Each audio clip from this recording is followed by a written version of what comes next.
Good morning, everybody. Oh, only Amber and Alfredo. Good morning. How are you? Good, how are you? You look new. How are you new? I'm new. I'm still waiting to take my exam, but Josh let me start doing all the meetings with you guys, so I'm jumping on all of them. That is awesome. Well, welcome. Glad to have you. Thank you. Um, Typically, we start around like 11:05 because people kind of trickle in. But now is a good time to grab some caffeine, coffee, Coke, Diet Coke, whatever, a snack. I'm actually eating right now.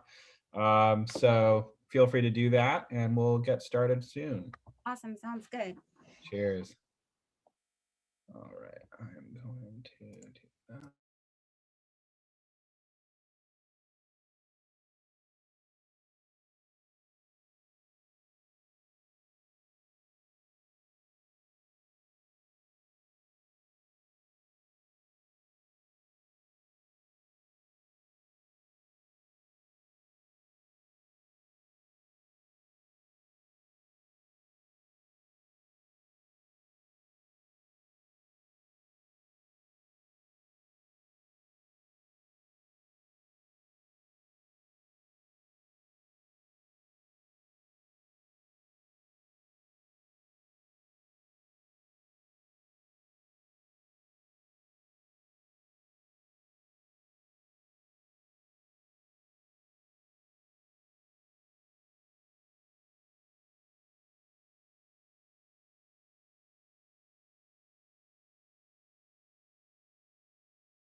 What's up, Maggie Pay?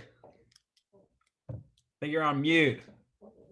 How you doing? I'm good. Good to see you again. I know I've been through so much. The salon I work in Los Angeles is closed down.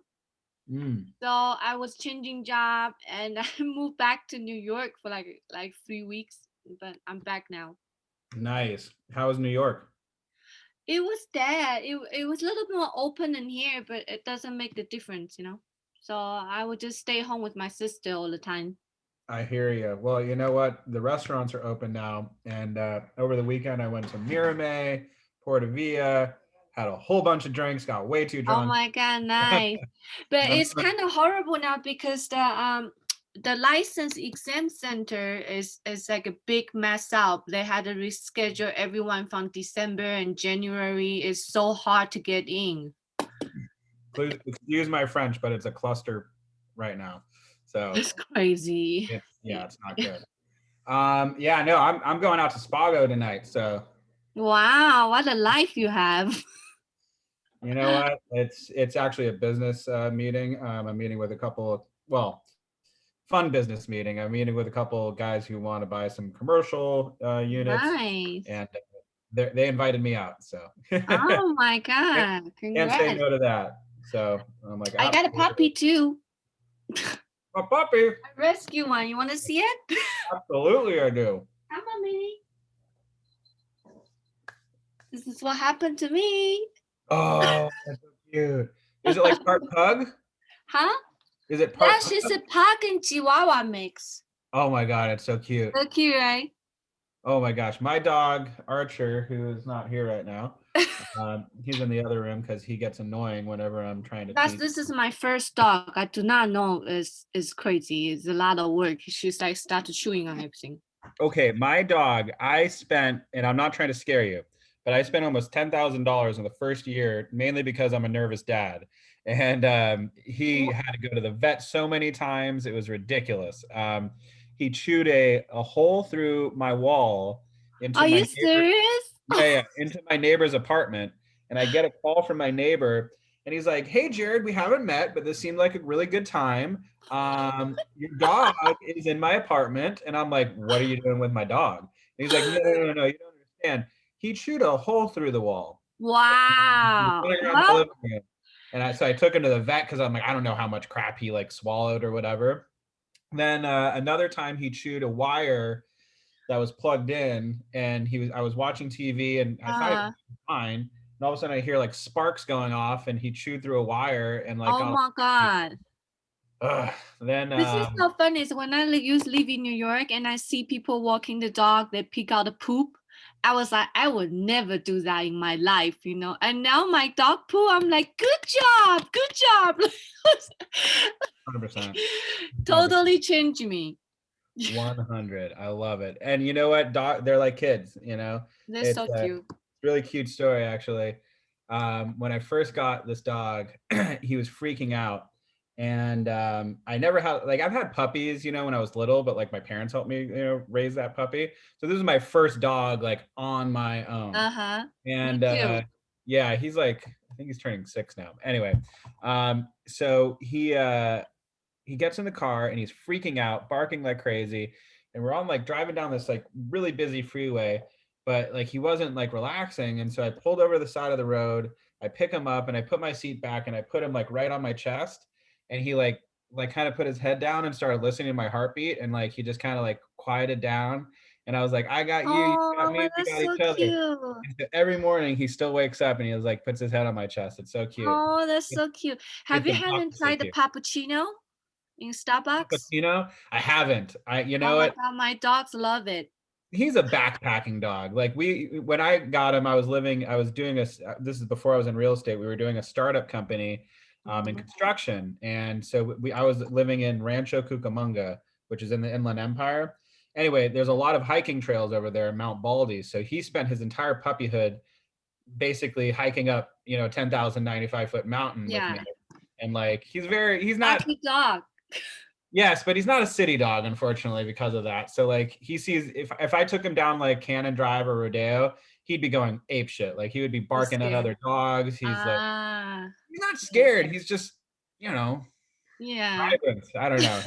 Anyway, he's funny. He's great. Anyhow, Congratulations. thank All you. right, everybody, how are we all today? How was your last couple days? Everybody should be unmuting themselves and trying to get involved and talkative and all that fun stuff. How about you, David? How about you? How you been? David. Can you There hear we me? go. Oh, good, man. I've been great. How about you? I'm good, man. I'm good. Thank you for asking. Yeah. Okay, so let's get into it. It's 11:05. If you want to really run quickly to grab like some water or coffee or whatever, go for it right now. Excuse me. I'm going to be eating during this meeting because I have a few meetings after this, so I don't have a chance for lunch. So please excuse me in advance. But let's get right into it. Okay, so if for anybody who's new on the call, what we're doing right now is our reporting. This class is mainly about, it's not about contract work. It's not about the legalities. This is basically how do you make money in real estate? And one things that I can say that has been true for me and pretty much any other successful realtor is it's how many contacts you're making and how proactive you are at reaching out to people in either your sphere of influence, which would be your friends, family, if you belong to a school organization, if you're a parent and part of the Parent Teachers Association. If you're not, you should be. I don't know, church groups, synagogues, mosques, whatever. You want to be able to be proactive in reaching out to the community, your friends, family, etc. So what we do, it's part of our daily 10-4. If somebody could help remind me, because I'm so forgetful, what's our daily 10-4? Anybody?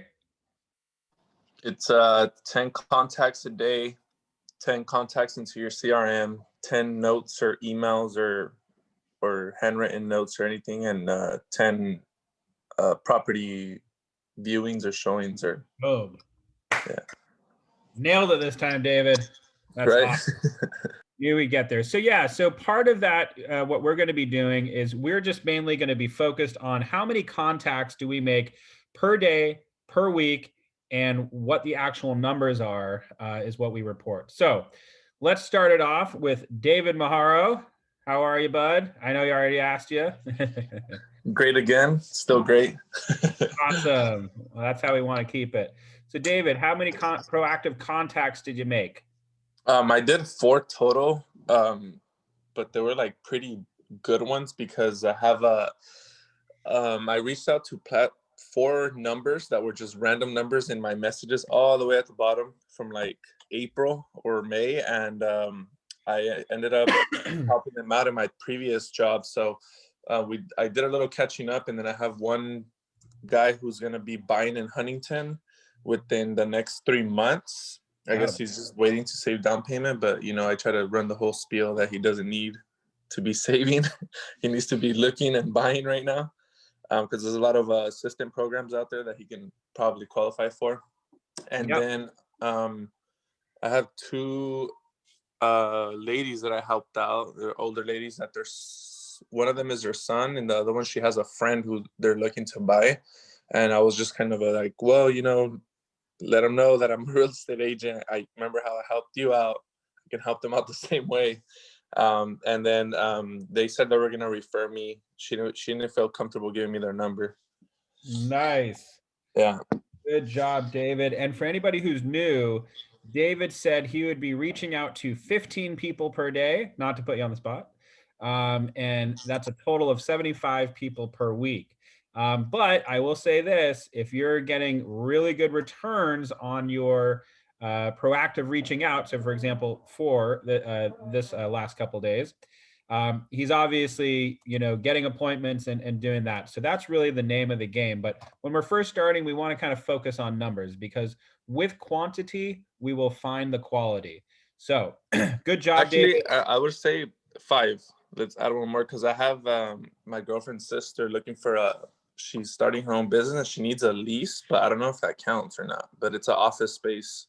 Oh yeah, it does. Absolutely. Yeah. I'm doing a Section 8 housing lease right now, and it's more of like a charitable kind of thing that I'm doing. But absolutely, 100%. Cool. Leases count. Leasers turn into buyers and owners. So good job, David.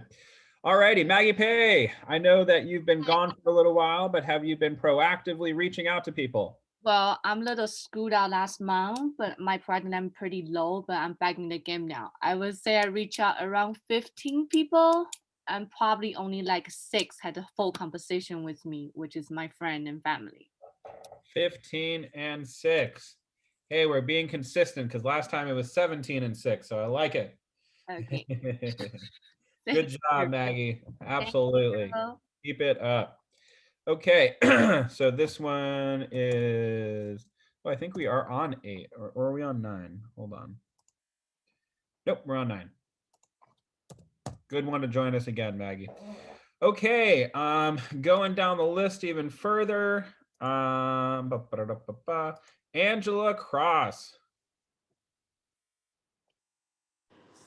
Hi, Jared. So I'm fine. Good. So I have 7, and I had conversations with all 7, but 2 of them, one was approved yesterday and one is going through the lending process today, or submitting her documents and everything today. Nice. That's exciting. How did you meet that person? Well, one of them is my friend. One of them, who was approved yesterday, she had already been approved before I started real estate, and she hasn't had any success looking for finding a home, and her loan expired, or however that works. So then she reached out to me day before yesterday for her mom to buy a mobile home. And then we started talking about her. And so she wants to buy something now. So I sent her to my lender and she was approved. So now we're looking for her something, and her mom possibly a mobile home. Awesome. Now, are you aware that lenders for mobile homes are different from traditional lenders? I found out this morning. Bingo. So there's in only the rented space. Yeah. There's only like two or three lenders that actually do that, and they're national. So get after it. Good job for you for figuring that out. So everybody, just so you know, if we're doing a manufactured home or a mobile home or anything like that, it's a very specific type of loan, and there's only like two or three companies that do it. I've only dealt with it once, but and I forgot the names of them, to be honest. But look that up or talk to your lender of choice, and they can probably point you in the right direction. Good job, Angela. Thank All you. right, awesome. Cheers. Okay, Ari, I like your picture. Thank you, thank you. I like it. Getting all professional on us. I know we're getting in there. We're getting in there. So I wasn't too sure like how many I can say, because I remember someone, I don't know if it was like David, that had said like to do kind of like a poll on like Instagram to see like, you know, like who you'd be able to like contact and stuff who was interested. Mm-hmm. And then I did get 15 replies of like people that do want to, people that I, you know, tried contacting myself. It was only 4. But I'm like trying to carry on like conversations with the people from like Instagram. Most of them are pregnant, so good thing for me. Attaboy. Keep up with those pregnant ladies, because they buy houses. Hey, I know. I'm friends with like most of my friends are like in the military, so it's like that kind of helps out. Absolutely. They can do 0 down offers, which is awesome. Awesome, Ari. Good job. All righty. Who's next on my list? Diana Munoz. Hey, Jared. Hey, how are you? Good. So honestly, I have not talked to anyone I have not done my touch points.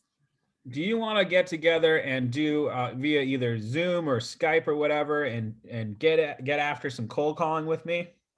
Yes. Yeah, I did sit in the cold call yesterday with Josh. Nice. Not Josh. What's his name? Oh, I know his name. Justin. Yeah, Justin Jacobs. Yeah, and I was like, yeah, I don't know. Do you have to like purchase Mojo Dialer, or we could share well, yeah, you got a point there. Do you feel comfortable going to the office ever? Oh yeah.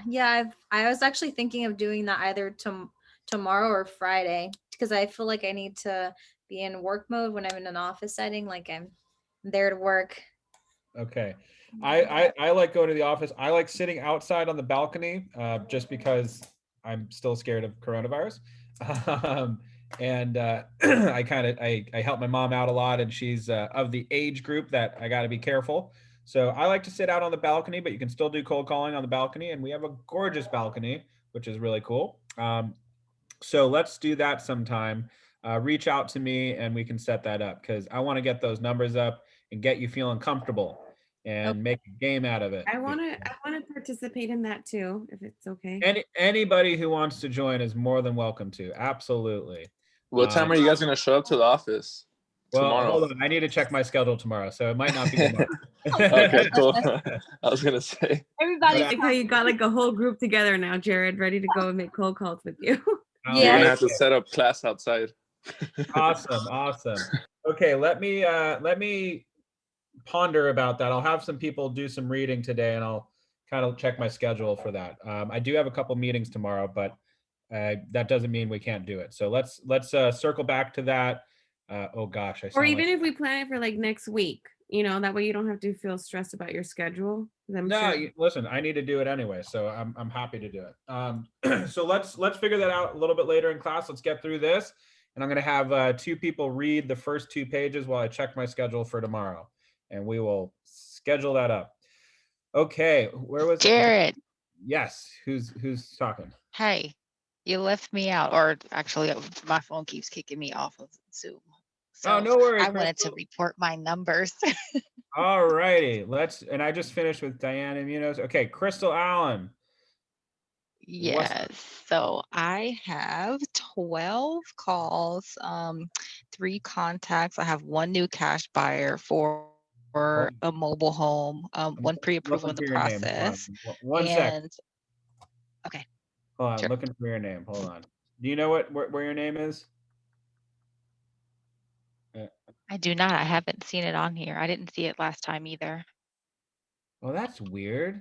How did I'm sorry. I don't mean to do that. I will get you on there right now. Oh, you know what? My thing crashed on me, and I think I lost a few names. You might be one of them. I'm so sorry about that. Okay, Crystal, It's okay. Alan. So let's start over again. First of all, how many contacts can you commit to making per day? And then we'll figure out the per week. I typically do about 5 to 7 a day, honestly. Perfect. Let's call it 5 so it's reachable. Yeah, let's call it 6. Call it right in the middle. Okay. So that's going to be 42 per week. 42. Awesome. Okay, Crystal, let's hear it. All right. I have 12 contacts. 12 calls, 3 contacts, 1 new cash buyer, 1 pre-approval. Actually, I just got another pre-approval this morning, and 1 new lease. Smoking. I love it. Good job. That's awesome. Good job, Crystal. And do you know? Sorry about this, but do you know how many classes you've been in? I want to give you credit for that. So far, I've only been in 3. So far, I've only been in 3 live classes. 1, 2, 3. Awesome. And then this is 4. Yes. We'll call it. Awesome, Crystal. Good job. Okay, let's see. Thanks. Absolutely. Adriana Goldsberry, are you new? Hi, yes, I am. This is my first Ignite class. Awesome. I'm going to circle up with you and Amber after I get through the other people that I do have. And I think we have another one, Taylor Smith, but okay. Good stuff. We'll get to the new people in a second. Saren, Hi, how are you, dear? good, thank you. How are you? I'm very well. How was your week? Did you get some calls in, and what are your numbers? Yes, I just started doing those, but still they are like family and friends only right now. It's all good. So I talked to 8 people. Great. That's better than the last time. Yeah, it was just an introduction, and I just emailed one of my potential buyer some listings today. But that's it. I still have 4 potential buyers, but nobody's rushing, unfortunately. Well, in this market, they gotta rush. So, but it's okay. That they'll come around eventually. I'm sure of it. Keep after them, and it's a delicate balance. You don't want to feel like you're pushing too much. You know No. what I mean? But at the same time, we want to be top of mind. Good job, Sarah. That's awesome. All righty, Lorianne. Lorraine, sorry. All right, sorry. I thought you meant somebody else for a second. How are you? I'm great. I don't know how to speak sometimes, but I'm good. All righty. What are your numbers? I reached out to 4. Awesome. And I talked to 2 of them. One of them may be potentially interested, but yeah, I don't know yet. Awesome. Good job. Keep after it. You'll get them. I'm sure of it. Thanks. Good stuff. Okay, and then I already got Angela Cross. I just want to see if there's anybody else on the call that I should have had. Awesome. Okay, let's start it off with Adriana. Welcome. Thank you so much. Absolutely. Are you an established agent switching offices, or No, are you? I am like 2 weeks in. Congratulations. Welcome. Thank you so much. I'm very excited. Good. So obviously what we're doing is we are going over our numbers. I think I'm sharing my screen. Otherwise, this is very boring for everybody. Well, Yes, I see the screen. Okay, good. So in the first column on B, sorry, first one is agent, obviously, but B is per day, and then C is per week. And then we do our actuals, which is number of calls made since the last class, and then the actual amount of people that we contacted. So What that means is we proactively had called or emailed or texted or whatever. Let's say, I'm just going to throw out a number, 100 people. Out of that 100 people, we actually made contact with 10 of them. I'm also just making up a number. So that's what we're basically kind of doing. We're trying to see what our calls made and our actual. And the reason why we do that is we also want to see how effective whatever means of communication we're doing is, and what's our return on that. So for example, for me, what I really like to do is I do cold calling, and then I also will integrate like, Instagram stuff, like, I post about like, cute little, whatchamacallit things, and I try to slip in a real estate thing there somewhere. And, whenever I do real estate posts, whoever's contacted me on that, I'll count as, proactive reaching out and whatever, as long as I'm having a two-way convo. So lead generation could be a plethora of different things. There's a bunch of different platforms. You could be a mailer, which Crystal Allen does. She sends out hundreds of letters to people. You could be my battery's running low. You could be a cold caller like myself. I like to cold call people.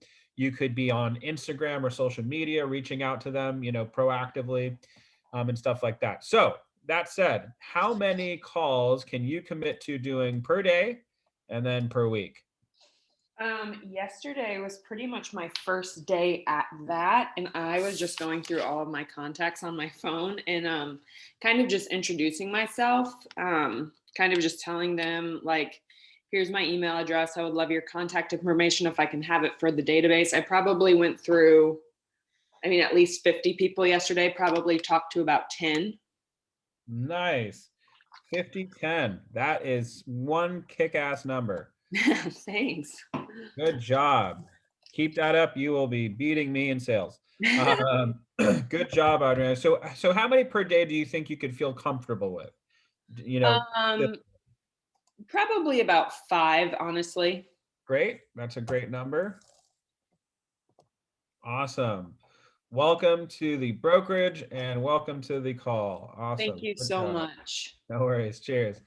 All righty. Who is next? Amber C. How are you? I'm good. How are you? I'm great. Is it Amber or Ember? It's Amber. Okay, cool. Awesome. Amber, so how many calls can you commit to doing per day? And I know that you're not licensed yet, but this could just be, hey, I'm new, I'm switching careers, I just wanted to reach out. Something that I like to always do is I work with some of the best agents in the office, and they're willing to mentor me and whatever. So frankly, I've had people reach out to me to help them out. And it doesn't have to be me. It could be, a mentor, or, ask Josh Spitzen, who he recommends to talk to. And, that person can facilitate the deal on your behalf, and you two can have like a little, side deal. Right.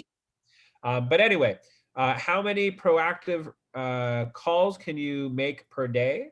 And then we'll figure out the week. I'll start with 5. Awesome. Very, very cool. Welcome. I'm sure you're going to get licensed in no time. Thank you. And it's a fun process. Are you doing the crash course before you take the test? Yeah, so I've been doing at least 2 practice exams every morning. I try to stay doing something every day so I don't lose anything. 100%. Excuse me while I take a bite. That's exactly what I was doing. And I'm sure you'll pass it with no problem. What real estate school did you go to? I used Real Estate Express. Very cool. Awesome. Well, good job. Thanks. Welcome to the call, and soon enough the brokerage.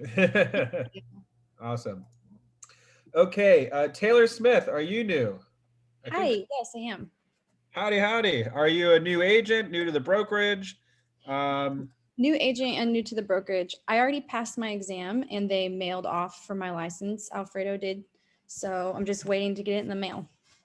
Mazel tov. Congratulations. Thanks. Awesome. So how many, I'm sure you picked up by now, how many proactive outreaches can you commit to per day? And then we'll figure out the week. I think probably like 7 to 8. 7 to 8. I'm going to bump you up to 8. If you gave me 7 to 9, I would have gone with for that. But yes, let's go to 8. And 8 times 7, I should know that in my head, but I don't. 56. Okay, good job. Welcome. Thanks.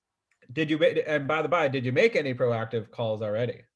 No, I have not. I got with the brokerage like 2 days ago. So brand new.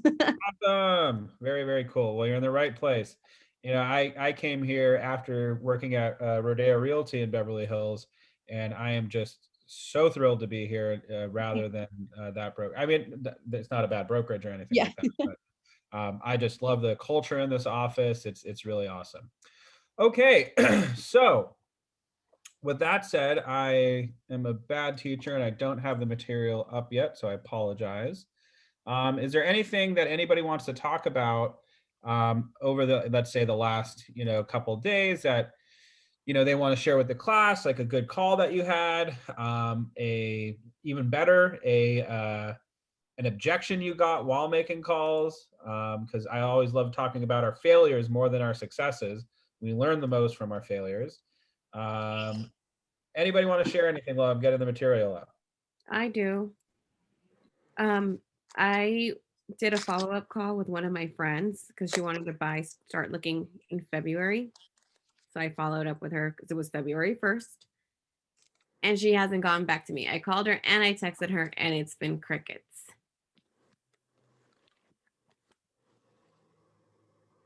And I don't know what to follow up with. I'm like stuck. That's I have that crazy. issue with a client who was already pre-approved. She was ready to go. I found her some stuff. I call her, she doesn't answer. I text her, she doesn't respond. Like, I don't even know. So wait, so she actually took the step and got pre-approved? She's pre-approved, said she was ready to buy, have her money, everything. Oh Like, I call her, she responded like randomly 3 weeks later after I sent numerous texts and numerous listings. And she was like, I'll contact you in a week or two. We're going to determine which one we want. I responded like, hey, give me a call. It's more to it than that. Haven't heard from her. I totally missed all of that because I just got kicked off because my computer just died. Sorry about that. Where were we? We were telling you, like Angela was saying that she had a buyer that got pre-approved and now she's like ghosting her. I had a friend that I reached out to during the holidays as well. And then she said she wanted to look in February. February 1st came and I'm ghosted as well. So it's oh my God. How do we follow up from that? That's an interesting one. 1 second, I'm just texting Alfredo to make me host it again. So what was the last conversation that you had with them? She wanted to start looking around the Temecula area and I said, okay, let's do it. And then she's like, I'm going to talk to my mom. I said, okay. She's going to talk to mom's her had her conversation and she's like, I want to wait until, and then she got back to me. She said, I want to wait until February to start looking. I said, okay. So I just let her be because I know how her personality is. I don't want to seem so pushy also. Right. So February 1st came and nothing. Gotcha. I called her and I texted her. Interesting. I would say you probably want to give it a little bit of space. And I'll tell you why. So I have a friend that I grew up with in elementary school, actually. And she, hold on, Alfredo's texting me now. Anyway, and she and her new husband are looking for a house. We keep going back and forth, but then sometimes she'll just go radio silent on me for weeks at a time.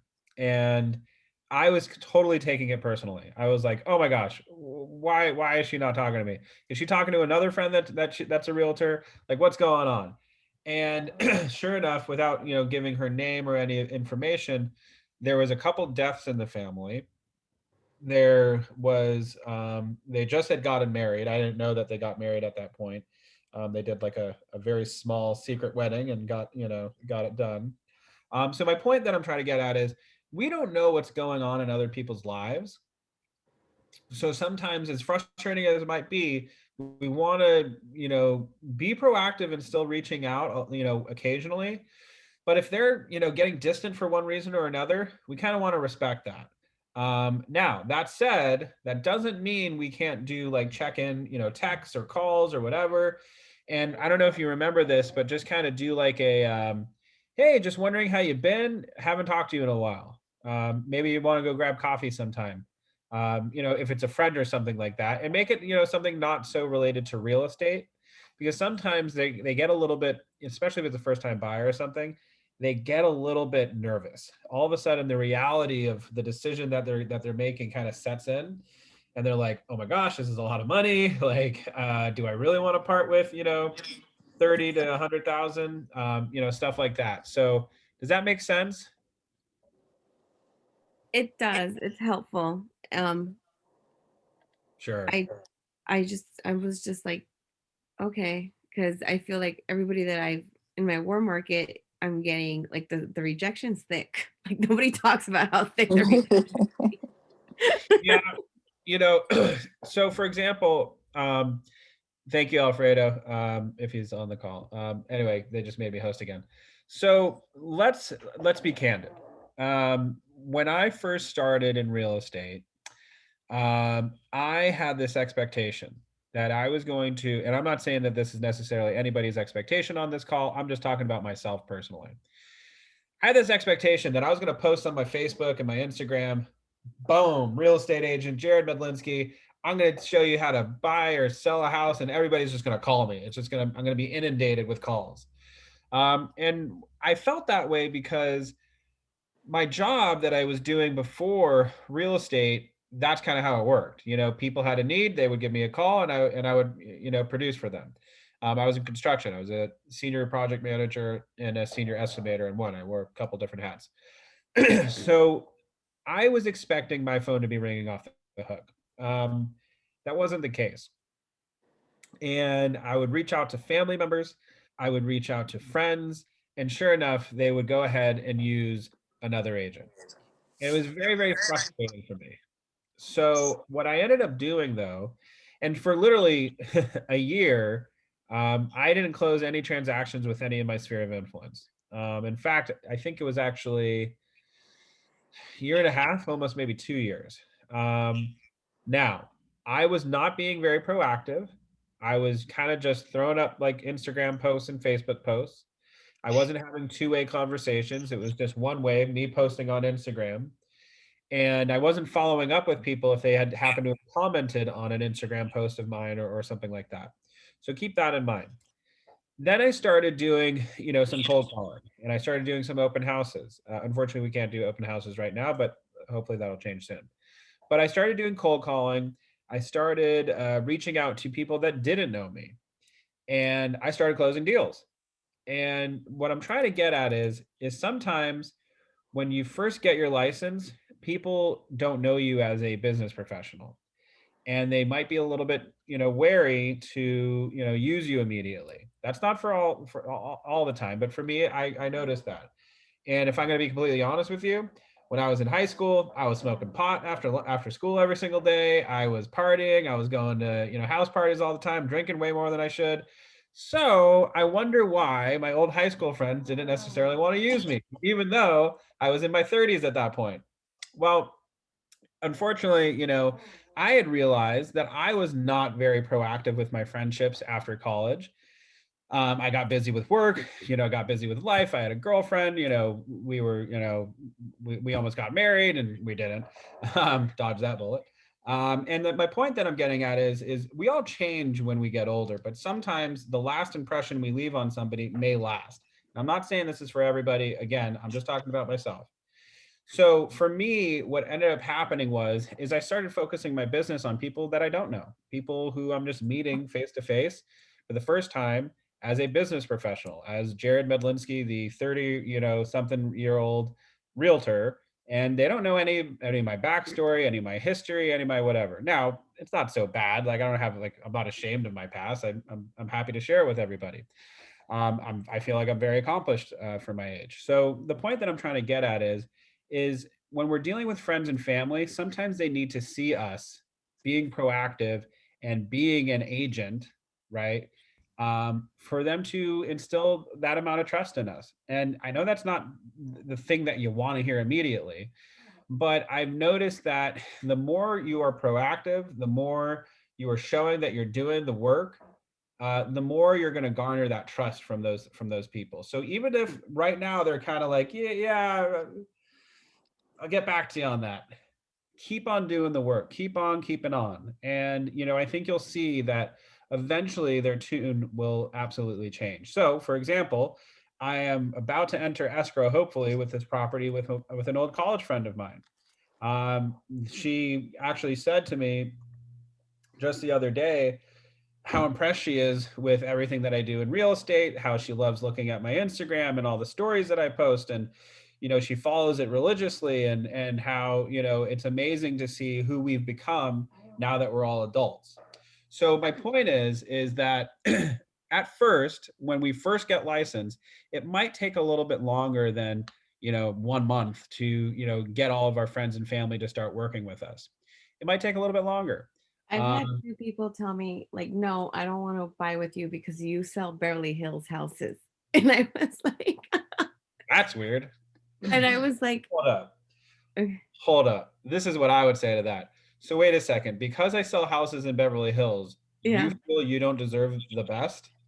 yeah, that's basically what I said. I was like, honey, I sell all of California. It's not just one area. So if you want to look in Timbuktu, California, we're going to go to Timbuktu, California to get you the house that you want. And frankly, be like, do you want a Timbuktu realtor representing you or a Beverly Hills realtor? That's what I also said. But yeah, I would think people would be more respectful of the brand. Like, oh, I'd love to work with Cindy because she's obviously at a brokerage that is not going to just take any agent or just put someone out there. But maybe it's an intimidating factor too, because I've thought about that too. I'm like, maybe if I start posting about like, oh, I'm with KW Beverly Hills, the people who are looking at the 500s to 700, 800 range are going to be like, oh no, like she probably won't work with me, or I'm not looking for the $2.5 million home. I don't know. So I started like to purposely post, like I went to go look at a house in Inland Empire. It was a new build and it was like in the fives. And I purposely post something like that to be one of the first posts that I said, like looking for a buyer. Inland Empire, like just to like break it down, because eventually I'm gonna start posting like whatever KWBH Instagram's posting, like those $13 million houses. I want to show that there's variety across the board. Absolutely. And that this actually sounds like a really awesome opportunity for you to make like an Instagram story or a Facebook post or whatever. By the by, what does better than just regular picture posts on Instagram? Story. Boom. And what kind of stories, even more so? The listing, like the housing you're selling. Informative, like live videos. I'm just talking about seriously. I have there was another struggle for me because I'm not licensed yet, and sometimes I'm like so excited telling people, and they will ask me like, can you show me your listing? And what should I do? I was wondering, can you share your Instagram with everyone? If people ask me, can I show them your Instagram of the listing, or I have to make my own even though I'm not licensed? Well, so you can talk about any listing you want, as long as you're not telling people that you're a real estate agent, so to speak. But you can also say something like, "Hey everybody, it's Maggie Pay. I'm hanging out at this awesome listing. I'm getting my license and I'm touring these homes with this awesome realtor. Blah blah blah blah blah blah. If you need any help finding a home, please feel free to reach out, and I'm happy to be help you out. Something like that." And then at that point, yeah, you'd want to grab a licensed agent to facilitate the deal. That's why I'm saying, like, should we show them your listing? Sure, absolutely. Okay, you want to share your Instagram now, because I have no idea what's your Instagram and what should I share? And just so you know, I don't really post a lot about my listings on my Instagram because it is personal Instagram, and I actually like it that way. I mean, there definitely are a few on it. So I think it's Jared. Keller Williams, Sorry? Beverly listing. There's two people, but Maggie, you can send people to any Instagram that you want. Frankly, you know, I would recommend partnering with like another agent while you're not licensed, just so like when they do go, hey, I want to see this property, you can go, great, you know, Justin Jacobs or Kristen Toll or myself or anybody who's a licensed agent that you feel comfortable working with. And, you know, so that way you can facilitate it and actually start talking about real estate. Okay. Yeah. But you just can't say that you're a licensed agent when you're not. Yeah. Okay, got it. Thank you. Sure. David, you were saying something? Isn't there a website like for the actual brokerage where they post all the listings that she can share? Like if they ask her like, oh, let me see your listings, and then she could send the link. No. So again, you want to be very specific. If you're not licensed, you can't say it's your listings. You can say, well, I don't have any listings. You can say, well, here, let me send you Keller Williams Beverly Hills listings. Yeah. You know, you don't want to represent it as if it's your listing. If you're not a licensed agent, you don't want to represent it like, I'm the one representing this property. And frankly, if you're a real estate agent, you don't want to say it's your listing when it's not your listing. That's also an issue. But you can be vague. You could say that my brokerage has all these amazing listings. That's absolutely correct. You know, so you know, it's all in how you word it. Okay. Yeah. Okay. Any other questions? I just have one. Hey. That will be. Oh, sorry. Yes, Taylor. No, go ahead. Go ahead. Because I know there's a couple of you that haven't taken your test on here yet, right? I was in the same boat and I couldn't test for a while, obviously. And I called the real estate department, and this guy told me a tip that every day at 4:45, they get on before they leave and they post the tests that didn't fill up enough. And I was able to get in the next day. Like I scheduled it on Thursday night and I took it Friday morning. Thank you. So that's awesome. Definitely something to keep in mind. Hey, Taylor, can you put that in the chat actually for everybody? Yeah. Awesome. Just like the website? Yeah, the website or just the whole description that you just said. So yeah, people of course. can go back to it. That's awesome. That's a nugget of gold right there. Good stuff. Okay, awesome, everybody. So today's class is going to be making and receiving offers. Why is this doing it like this? That's weird. Usually it doesn't have this side thing, but oh well. Jared. Yes. Crystal, yes, you were asking something. Sorry. It's Crystal.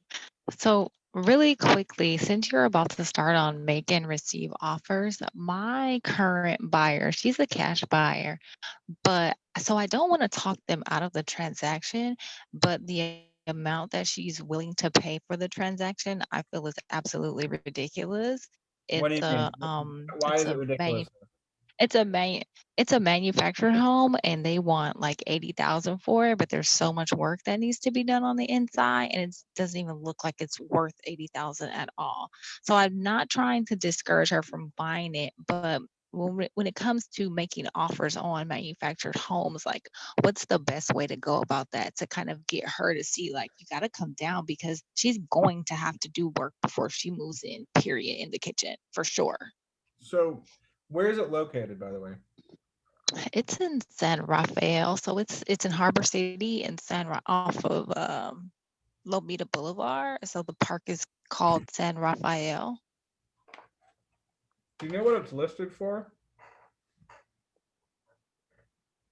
It's listed for 79.5, but so yeah, they went down. It was listed at 89.9. They came down to 79.5, and then I spoke with the listing agent yesterday, and he said it's 75K. Okay, and do you know what are the comps in the neighborhood? Have you looked up the comps? I've done a few comps in that neighborhood, and so they're about they're in the hundreds, about 120-ish. Sounds like a good deal to me. You know, if she listen, do they have other offers on the table? From what I know right now, no, because the buyer is he's ready to just get rid of it at this point. I guess they've been holding on to it for some time because he wasn't getting the offers that he wanted. So now he's like, you know what, we need to just get this off of our hands. So he's kind of willing to take anything. The whole listing So is I just would say, so to answer your question, Crystal, I would say to her, I would say, you know, I have information that they're willing to let it go for 75. So why don't we make that offer right now, today? Go ahead and do that, cash, and we'll see if it sticks. Save the $5,000 for some of the repairs that you need to do. Sound good? Okay, perfect. Yeah, that's what I was thinking. So just one more thing really quickly. I promise I'll let you go. So the listing agent said that of course I won't get paid for this. However, I have to write my fee into the offer. So if I'm writing my fee into the offer, how would I do that in terms of, and I do have a mentor, she's very well, but since we're talking about it, I'm bringing it up. How do I write my fee into that particular offer that it doesn't make her cost go up? Well, the seller pays the commission. The listing agent said he won't. Then you have to have a conversation with your buyer, frankly, and ask them if they're willing to compensate you for the deal. Okay, perfect. Yeah. And to be honest, I'm going to be honest with you, I have not personally run into that. So I'm not the best person to ask. I would defer that to our broker. I would say, hey, broker, this is weird. They're not willing to pay, you know, the realtor's commission. How do I write up, you know, a request for the buyer to pay the commission? And that's how I would do it, frankly. Yeah, and I would talk with the broker about that. There's a form for it. I know that there is. I just don't know which form that is off the top of my head. It happens. It certainly does happen quite a bit. And you know, I would probably say, you know, the offer would be presented as X amount of money with 3% going back to, or 2% or 3% going to you. I don't, again, though, I've never had to do that. So I would defer that to the broker. It doesn't come up too often because typically the buyer doesn't pay commission, but it does happen very frequently in commercial. So I know that it exists. So I would talk to our broker about that. Absolutely. Now, one more thing that I also want to, Bye. sure. One more thing I want to mention to everybody. What determines value in price? Question. What determines value in price in real estate? Location. Comparable. When we kind of bring it down to brass tacks, it's whatever a buyer is willing to pay for it. So, you know, if we can advise to our buyers, like, listen, I think, you know, frankly, market value, I think it's worth this much. Based on all the comps, this is what I think it's worth because of condition, because of whatever. So you're right about that. So for example, Crystal Allen was saying that she doesn't feel the property is worth $80,000. So with that said, knowing that the comps are at 100 something or rather, and this one's at 80 something, and we know that there's a little bit of work, and we've advised our client that there's a little bit of work, we might want to say in writing, we feel it's worth this, but it's whatever the buyer is willing to pay for it, you know, frankly. For example, I'm used to writing offers now because of the current market conditions with no appraisal contingency, basically saying, we get it. We know that this might not appraise. And whatever the difference is from the appraisal, we're going to pay for that out of pocket. So it is frequent that buyers are willing to pay over what the appraised value is. So keep that in mind, everybody. Our job as fiduciaries is to get them the property. If that means they're going to overpay and they're willing to do that, and they are a competent individual who understands that it's an overbid and they're willing to, pay that out of pocket, that's their prerogative. And it's our job to facilitate that deal at that point. Yes, I would say advise them, hey, just want to let you know, I did all the comps. This might not appraise. Are you still willing to go ahead with that offer? Okay, fair enough. You might want to put that in writing somewhere.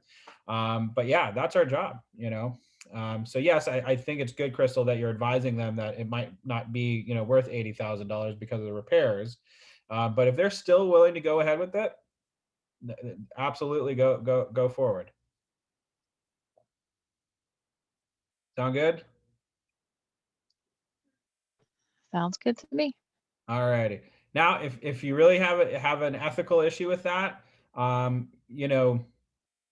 absolutely. And again, I keep saying, voice your concern about price and condition. But if they still want to move forward with it, that's their prerogative. So good stuff, Crystal. I'd love for you to be my realtor, frankly. That's awesome. Good job. All righty. Let us get into the thick of things. So today it's all about making and receiving offers. This is actually awesome because I've just written an offer yesterday, and we're getting into multiples. So let's go over it. Today's expectations, cappers in training. We are all cappers in training here. Learn how to present offers when you represent a buyer. Learn how to receive offers when you represent the seller. Practice scripts so you can use throughout the both processes. Learn how to set and stage for a positive negotiation. Okay, to maximize your learning, devote the majority of the time to activities in class, role model what it takes to be highly successful, guide and support the cappers. Okay, anyway, that's fine. Action reveal, we did our daily 10-4, which is our first thing that we go over. Good job, everybody, for keeping up and being consistent. If we were in a classroom setting right now, we would go ahead and start cold calling and lead generating for business. Now, that could be warm calling too, your friends and family and sphere. We also always want to remember trying to get referrals in addition to asking if somebody wants to buy, sell, or invest in real estate. But very good. So let's get right into it. The offer, the process of moving from a buyer or seller agreement to a sales contract. Arriving at the offer stage is an exciting, rewarding time for you and your client. If you represent the buyer, your searching has paid off and your client has finally found their new home. If you're representing the seller, you've diligently marketed and prepared their property for sale and have received an offer from a prospective buyer. This is a point where, for the first time, the buyer and seller are coming together. This is a major financial decision and can be a highly emotional experience for both of them. Your goal is to bring them together and arrive at a sales contract in which both parties win. That's our philosophy at Keller Williams, win-win or no deal. So keep that in mind. Good stuff. As with every phase in the process, progression, you need to work quickly and carefully during the offer process. And this session will prepare you to do just that. So everybody who's new, it's okay that we're starting at this class. Any class in this entire thing is worth it. Sorry, I have a chat here. Can't look at the screen as I'm driving. Okay, no worries, Lorianne. Thank you so much for letting me know. And Chris, thanks. Okay, have a great one, Crystal.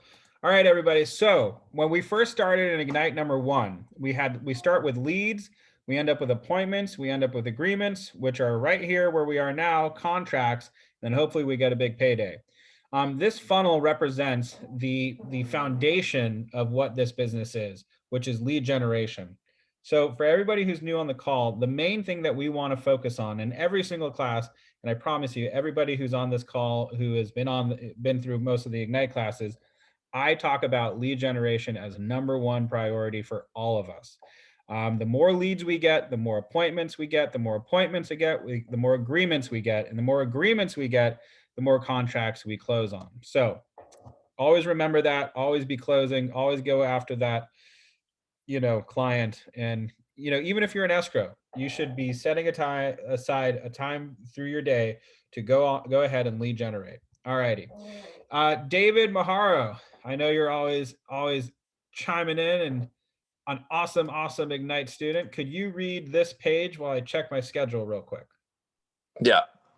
Thank you, John. Make it happen, the offer process. When a buyer has found the home they want to purchase and the seller is looking forward to concluding the sale on the property, the fun and magic begins. Whether you're representing the buyer or the seller, this is another opportunity for you to shine as a real estate professional. The overall offer process with both parties is diagrammed below. Can you read the diagram as well? Yeah, buyer makes an offer, then the seller responds to the offer in one of three ways. Counters the offer, accepts the offer, or rejects the offer.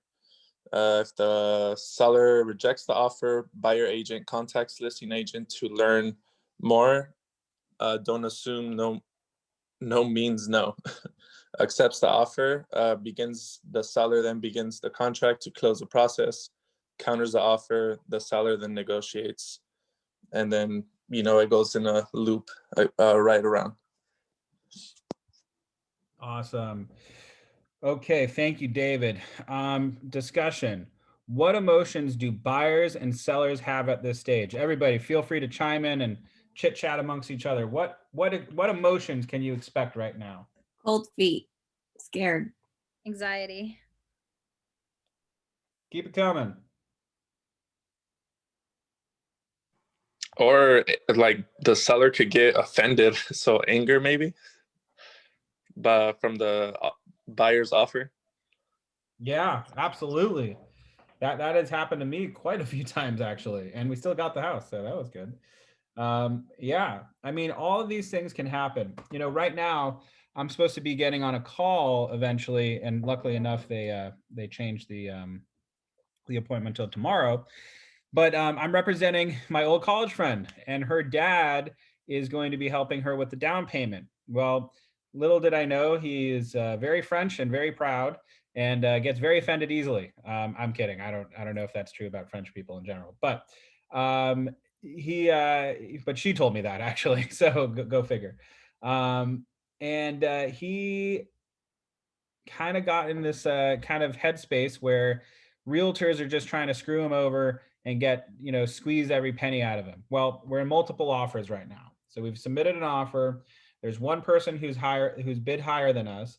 There's another person who's below us, and we're right smack dab in the middle. We don't know exactly how much higher we are from the lower offer, and we don't know how low we are from the highest offer.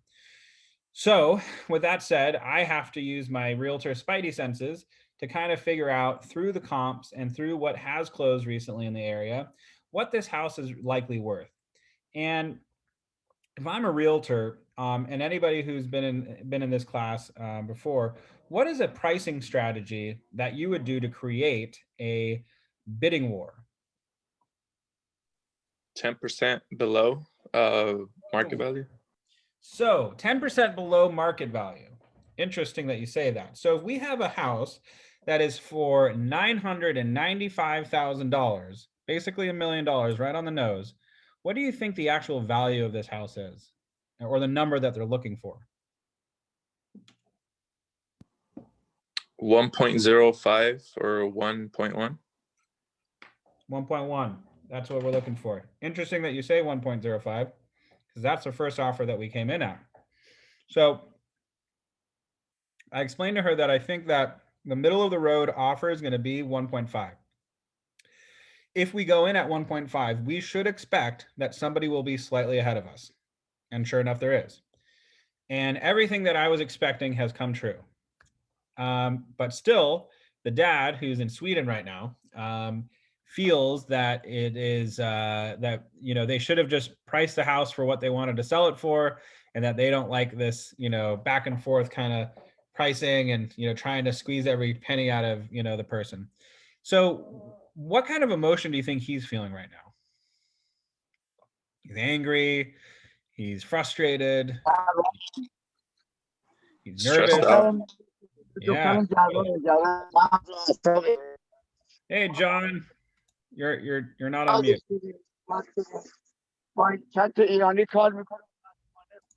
Okay. All righty. So I love John. He's great. So anyway, so yeah, he's frustrated. He feels that he's being cheated somehow. He's freaking out. And so what we're going to do is go over on this call is, first of all, I want to get to know him. I want to build some rapport. I want to let him know that I'm not just some slimeball real estate agent who's trying to squeeze out every single penny from him. I also want to let him know that I don't control this process. It's actually the listing agent who's controlling this process. And I'm also going to ask him, if you were in the listing agent's position and he was selling your house, what would you want him to do? And likely he's going to say, yeah, exactly what he's doing. Yeah, that's right. And that if, for example, he said, why don't they just give us a number that they want? And if they told us a number, then maybe we'll come up. I said, well, if there's 3 people who wrote an offer and we all want this house, would it be fair for him to pick one person and say, hey, listen, come up to here and the house is yours? Or would it be a little bit more fair for him to go to all 3 offers and say, hey, listen, here's what the contingencies are at, so you can compete on that. But other than that, we're asking for best and final price. Which do you think sounds more fair, everybody? Picking one person and telling them the price that they want, or asking everybody to do best and final? Everybody to do best and final. Yeah. So, in this process, we want to be as transparent as possible with our buyers and explain to them, I know this might be frustrating, and explain to them that the second most stressful thing that you can go through in your life, besides, death of a family member, is buying a new house, buying or selling a new property. So we want to let them know that it is totally normal for them to be freaking out right now. It is totally normal for them to be going through a range of emotions. It is totally normal for them to even be angry. But just to let them know that this is just the beginning of the process. So let's try to, hold our composure for right now, and let's focus on the end result. Once we get into escrow, that's when we have all the leverage. In California, who has the most leverage in escrow? Seller or the buyer? buyer, because the buyer can pull out, basically. Bingo. That's exactly right, David. So in California, the buyer could pretty much pull out for any reason as long as the contingency periods are still in place, and especially if the inspection contingency is in place. So, for example, what could be a reason a buyer pulls out while the inspection contingency is still in place? Electrical or plumbing issues, or pretty much anything. Pretty much anything. You know what? I don't like the paint color. Sorry. Buyer's remorse. Yeah, I mean, yes, yeah. They could just go, you know what? I'm rethinking it. You know what? I don't really want to do it. Now, if the inspection contingency isn't in place, what's another reason why we can pull out of the deal? So there's no inspection contingency. Why are we going to pull out of the deal now? I just realized I don't think I can afford it. And you know what? The loan, I don't think I'm going to approve. Sorry, we got to pull out. So my point is there's pretty much at any point, the buyer can pretty much, pull out of the deal. There are a few circumstances, for example, if you get to the point where you remove the inspection, remove the loan contingency, then you're getting in some territory that could be a little bit shaky, where what would we be potentially giving up if we did that? The deposit? Yeah, hold on. My dog just busted into the door. Hi, buddy. Yes, the deposit. And how much is the deposit? Like 3%. Normally 3%. 3% of the purchase price. Absolutely. So anyway, just some fun stuff to keep in mind. So there can be a lot of emotions going through in this phase. And we want to let our buyers know that we know that and we expect that.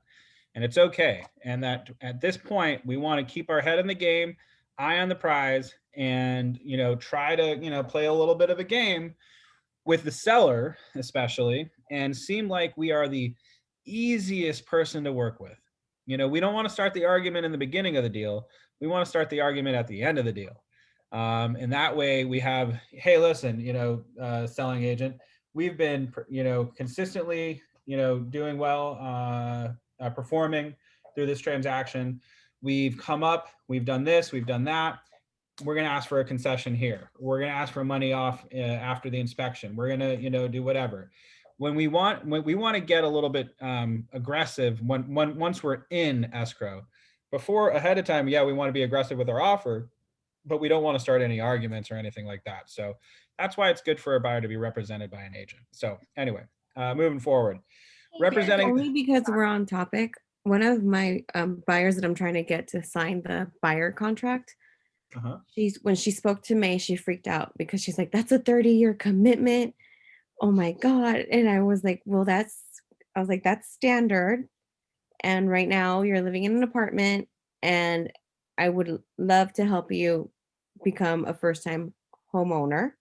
Mhm. And long story short, the landlord wants her apartment because it's the biggest one in the whole unit. And they wanted her out a while ago, but they don't have a reason to evict her, and they can't evict her right now. She's been paying rent on time. And he's like, "Well, if you don't move out, I had this deadline and you're not letting me fulfill it. I'm going to raise your rent. June comes and I'm going to give you 60 days to get out because I want that space, blah, blah, blah." Yeah. So basically, I was just like, 30 years is standard. You can either do 15 or 30, and I want you to think about what you're wanting to do, because you're calling me now and you're telling me you want to stay with renting. I highly think that right now that you're willing to buy, that we should do it, especially since your credit's excellent. Let's go for that. Interest rates are low, and I want you to reevaluate your situation and pick your heart, because June is coming. Cindy, let's role play that real quick. Uh-huh. Pretend you're your friend and I'm you. All right. Uh-huh. And tell me why you're freaking out. That what? Tell me why you're freaking out, and I'm going to be you, and I'm going to try to respond with how I think you should be responding. Okay. We're going to role play. I'm going to be you. You're going to be your friend. Okay, perfect. So, hey, I heard you just talked with May. How's it going? I'm freaking out. It's 30 years and I don't think I could do this. That's a huge commitment. 30 years, that's a lot. Sure, I understand that. So, if you don't buy anything, you're just going to be renting for 30 years? I think that's going to be my best choice. So, either way, you're making a commitment to either renting or buying for 30 years. Yeah. Yeah. Okay.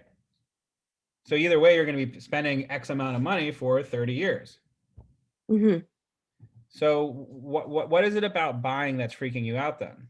That it's 30 years and this is a big purchase. And I mean, that's huge. That's a huge commitment.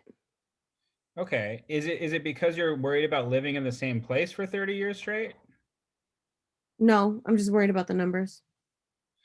So how much are you spending on rent right now? $2,400. And how much would your mortgage be per month? I don't know yet because we haven't picked the location. Okay, well, just out of curiosity, you spoke with May and she pre-approved you. What did she say your monthly payments would be? We didn't go that far because I had some paperwork that I still have to give her. Oh, well, why don't we figure that out? Because you might be spending less than $2,400 a month for 30 years. That's a good idea. Yeah. So why don't let's go ahead, finish the pre-approval process, determine what our down payment is going to be and what you feel comfortable with. And if we find out that you're actually going to be spending less per month because of interest rates on your mortgage, wouldn't it make more sense to lock yourself in for 30 years at a lower rate than you're at currently? I don't know if you remember this, but I was spending like, oh gosh, $1,200 a month for a 1-bedroom apartment in Brentwood about 5 years ago. Now, if I wanted to do the same thing, I'd be spending $2,500 to $3,000 a month. So, I mean, rent prices usually go up, not down. All right, I'll finish the paperwork.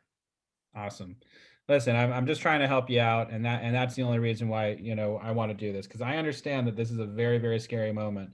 But the more information we have, the better our decision making is going to be. Wouldn't you agree? Completely. Awesome. And there's an awesome saying that I like to always look back onto, and that saying is per aspera ad astra, which essentially means through hardship to the stars. And I understand that this is a very, very scary process. And that's why you're working with me. But I just want to remind you that anything worthwhile doing is going to take a little bit of being, feeling uncomfortable. And it's uncomfortable because it's the first time that you're doing this. But we're going to do this together. Sound good? Sounds great. Awesome. Now let's go talk to May and have a drink. I want some tequila. How about you? So my point is Double the shots. exactly. So my point is though, is we're always going to be a little bit scared of something that we're not familiar with. But it's our job to kind of paint the reality of the situation. Listen, if interest rates were at 5% again, it might not make sense for her if she's concerned about the monthly payments for 30 years. But even then, she's at least building equity. So that conversation would sound a little bit different for that, where it would be, I understand that. So let's say, for example, her down payment is only 5% or something like that. And it's not going to necessarily lower her monthly payment. I would change the conversation to, I understand that, but for 30 years, you're just going to be spending, what is her rent? $2,500 a month, you said, or 24. something? Mm-hmm. 2,400. So for 30 years, at minimum, you're going to be spending $2,400 a month. We already can identify that your landlord's going to raise your rent anyway. So my point is, let's just, for argument's sake, say that for the next 30 years, you're probably just going to be spending, let's say, average out to $2,700 a month for the next 30 years. Do you think you're ever going to see that $2,700 a month again? No. No. So if we did the math and we did $2,700 a month, 2,700 per month times 12 months times 30 years, that's $927,000 over 30 years. That's a house. Do you figure out how to tell them how much like in value it's going to go up to? Absolutely. That would be part 2 of this conversation. Okay.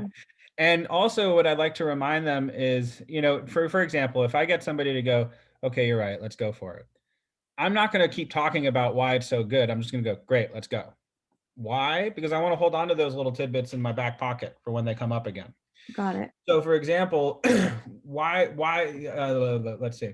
Yeah, you know what? It does make sense to go figure out if we should get pre-approved. Great, let's go ahead and do it.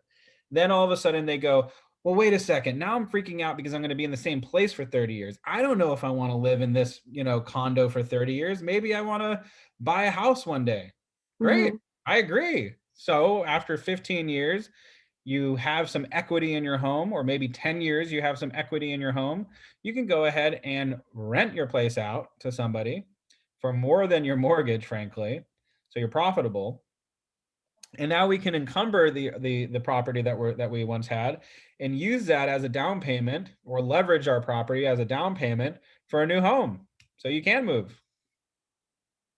So we're not stuck, property values increase every 10 years, whether we have a dip or whatever. So, I mean, even in 2006, 2007, when the markets were, going crazy, home prices soared. And they rebounded very, very quickly after. So, we're not stuck. We're just making a financial decision for our future. So, and that's not something that I would bring up right away. I would just bring that up later if they're freaking out still. So kind of piecemealing why it's a good idea to go ahead and buy. Make sense? Perfect sense. Thank you. Awesome, Cindy. You're going to knock it out of the park. Don't worry. She sounds skittish, but listen, first time I went on a listing presentation, I remember I talked to the wife ahead of time, and I was walking up to the front door, and I was expecting this like nice, friendly conversation that I had with the wife. And the husband, answers the door. He's like, "Oh yeah, you're the realtor?" And I'm like, "Yeah, I'm Jared Medlinski. Looking forward to talking with you too." "Yeah, okay. Just so you know, we're expecting 1.75 million and not a cent less." And I was like, "Oh, well, I think your house is worth 1.5 million." He's like, "What do we have to talk about?" I was like, "Okay, bye." I just walked away. Why? Because I was freaked out. I was scared. I didn't know what to do. I was scared, shitless, frankly. Excuse my French. So my point is how do I go on? Did you get the house? I want to know now. Did you get the No, house? I didn't. I totally didn't get the house, which sucks.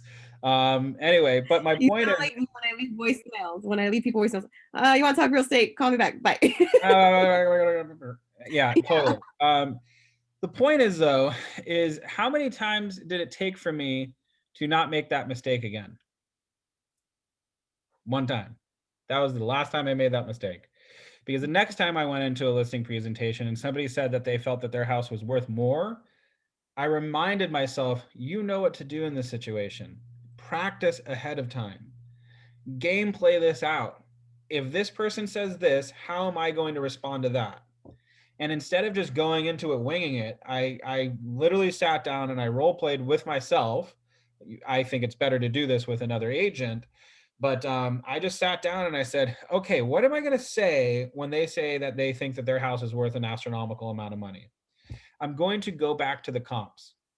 I'm going to say, listen, and listen, Mr. Seller, you might be right, but I haven't seen the inside of your house yet. And so that's why I'm here. Let's get inside. Let's take a look around. I would love for you to show me your house because frankly, 1.75, that sounds like a great number to me, but I need to see the house first. So we go in, we see the house.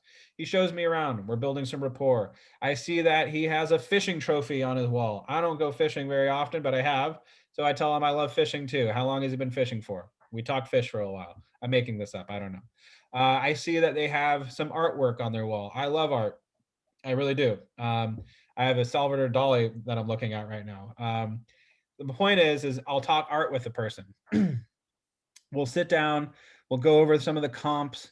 We'll go over my listing presentation, all this stuff. I know that they want 1.75, but I know it's probably worth 1.5. We get down to the comps. I asked the person, Mr. and Mrs. Seller, you said that this house sold for 1.75 million and your house you feel is worth the same. Great. Have you been on the inside of that house? No, I haven't, but it was built the same year as my house. Great, I agree. It was. See, your house was built in 1975. Their house was built in 1976. In fact, this entire area is tracks. I'm actually thinking about West Bel Air right now because it was all built in as track homes. So you're absolutely right. So let's take a look at some of the pictures of this house. And sure enough, we'll go look at the pictures. That house was completely remodeled, has a brand new kitchen, has brand new flooring, has brand new everything. The only difference is this house that we're talking about still has linoleum tile in the kitchen. It has, the original wood flooring. There's a hole in the wall from God knows what. The sink is the original, kitchen, weird old tiling. The bedrooms are yellow, whatever. And all of a sudden, the seller goes, "Yeah, okay." And then I'll ask him, so how do you think your house compares to this home? They'll go, yeah, oh, okay. Yeah, mine could use a little bit of work, couldn't it? And then that Yeah. would be a good time to include the Revive program. Yes, that would be. But I would actually go a little bit further and go, great. So let's look at a couple other properties. So this house sold for what is Archer crying about? Okay, sorry, my dog is crying now. If you hear a dog whining, I'm not abusing him. He's sitting on my sofa right now and he just wants attention. So I know that. And so from there, we'll talk about other homes. Now, for example, there's another home that looks identical to this house that I'm sitting in. And we've realized that it is linoleum tile kitchen, original kitchen, yellow walls, maybe purple walls, whatever it might be. We realize that house sold for 1.5. Now I ask the person, how does your house compare to this property? And they agree that it's pretty much same. And then I ask the seller, what do you think your house is worth? And sure enough, they will say probably 1.5. And then we have a conversation if you want to sell at 1.5. If they say yes, I'm not going to bring up Revive. I'm going to go, great, let's list it. Now, if they say, but gosh, I really, really wanted to get more. Well, Mr. and Mrs. Seller, the only options that we have is price or improvement. If we improve the condition of your property, we can get a higher price. But we're going to have to figure out what that number, that sweet spot's going to be so it's a good return on investment. We have this great program called, what's the program called, Cindy? Revive. Boom. And that's when I would bring it up. So good stuff.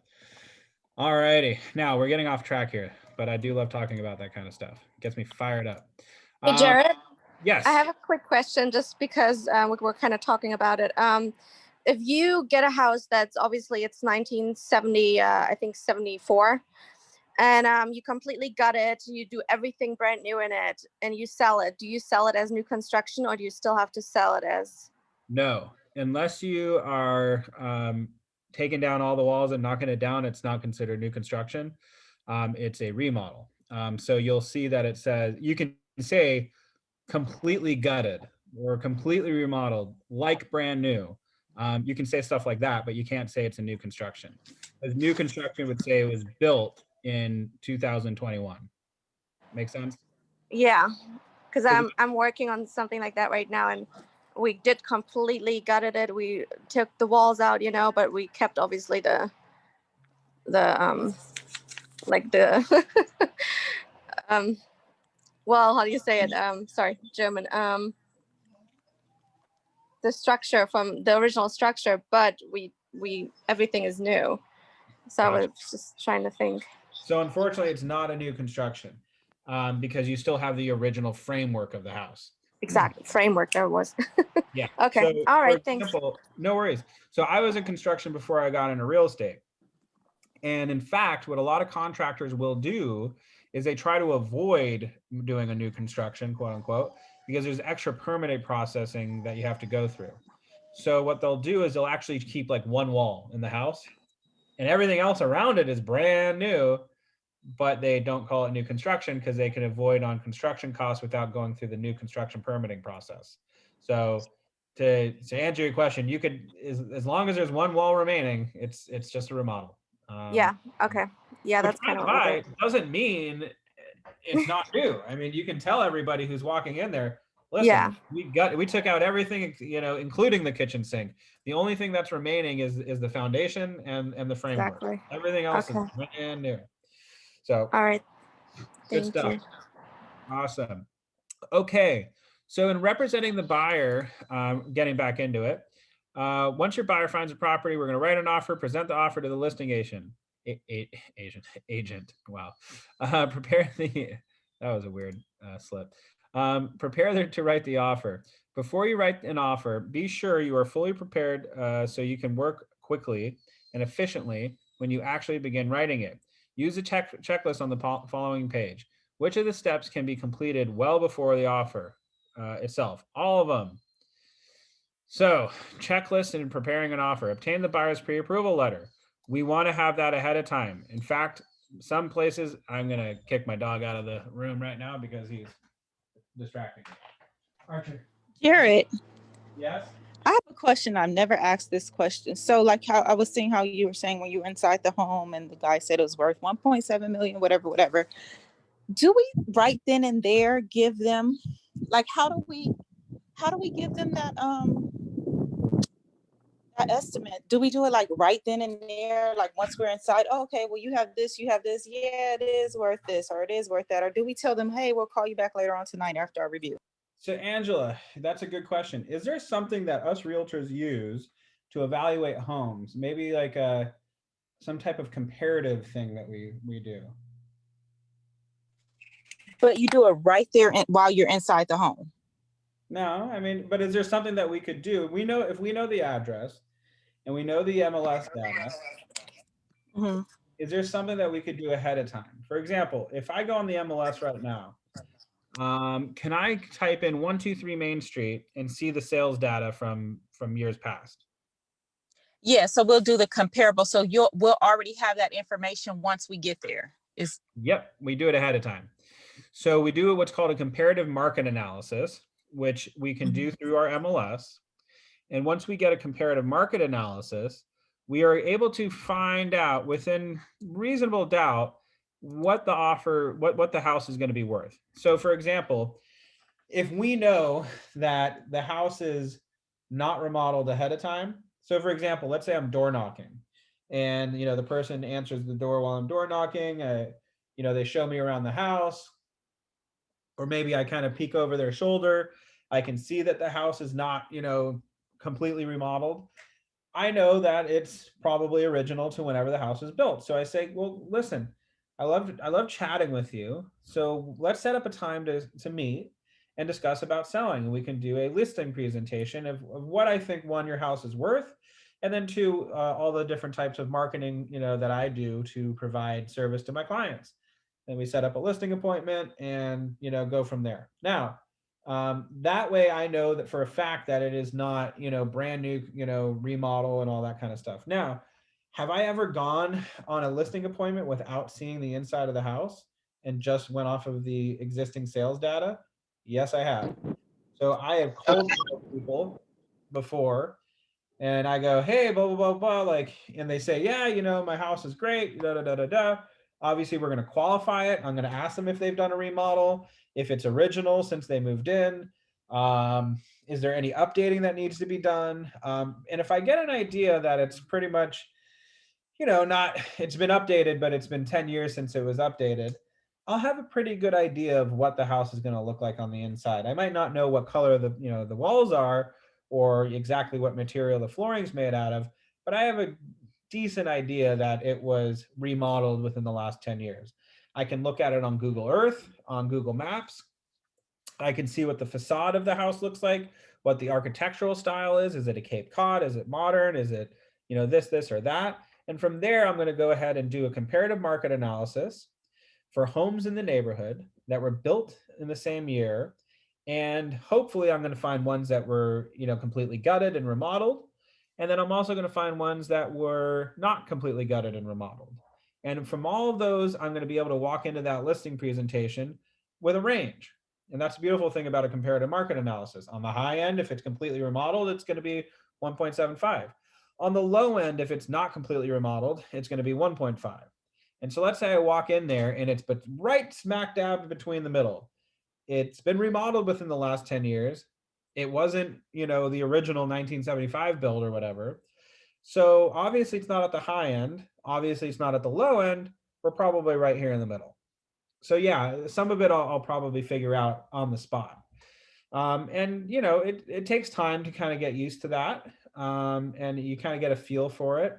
But yeah, it's definitely doable. I've also walked into a property where I was blown away by the condition. It was amazing. It looked nothing like what I expected. And in that situation, Angela, I will say, you know what? I came with some material thinking that it might be worth this, but after taking a look around and after seeing all the upgrades that you've done, I'd like to, kind of think on this a little bit longer. So instead of giving you a number right now, do you mind if, we circle back with each other tomorrow around 11 o'clock in the morning? Is that okay? And, they'll say yes. And then we'll go ahead and do that. Does that make sense? You there, Angela?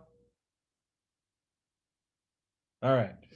Anyway, very good, Angela. I hope that answered your question. It made sense, Chairman. Awesome. Very cool. So checklist, preparing for an offer. So let's get into this, making and presenting offers. All this stuff is about, listing a home and stuff, which I love. I hope we are all listing homes, but let's get on to what this is about so we get out of here. Well, we're going to not get through all of this, but here's some important stuff for presenting an offer. We want to make sure that they have a pre-approval letter. We should make sure that is done ahead of time. Produce a comparative market analysis. Again, we're talking about CMAs. So when we're about to write an offer, we want to look at all the comps in the neighborhood, what everything is sold for, so we know what the fair market value is. Review the tax records. I don't really do that, if I'm going to be honest. Ensure the property is still available. Make sure you call them and make sure they're not in escrow. When speaking with the listing agent, build a rapport and gather as much information about the seller of the property as you can. This is big. I like to know, what kind of buyer are your sellers looking for? Why am I asking that? You'd be surprised. Sometimes a seller will tell you, I just want like a cute young couple, like my husband and I when we first moved in. Now, does that mean that they're biased? Maybe. Is that okay? Probably not ethical. But if I'm representing a single guy or girl, do you think maybe I might have them write a cover letter that makes them sound like they're looking for their forever home that they could, one day build a family in? I thought we weren't Absolutely. allowed to do cover letters anymore. Yeah, well, I do them. So I don't know. Okay. Sorry, Michael. I apologize. You're right. You're not supposed to do cover letters. It presents bias. Fair enough. I don't know what to say. I probably shouldn't say that, but yes, you're technically not allowed to do cover letters. Not technically, literally, you're not allowed to do cover letters. Is what it is. I just submitted one with a cover letter, and it helped a lot. But anyway, that's besides the point. Let's see.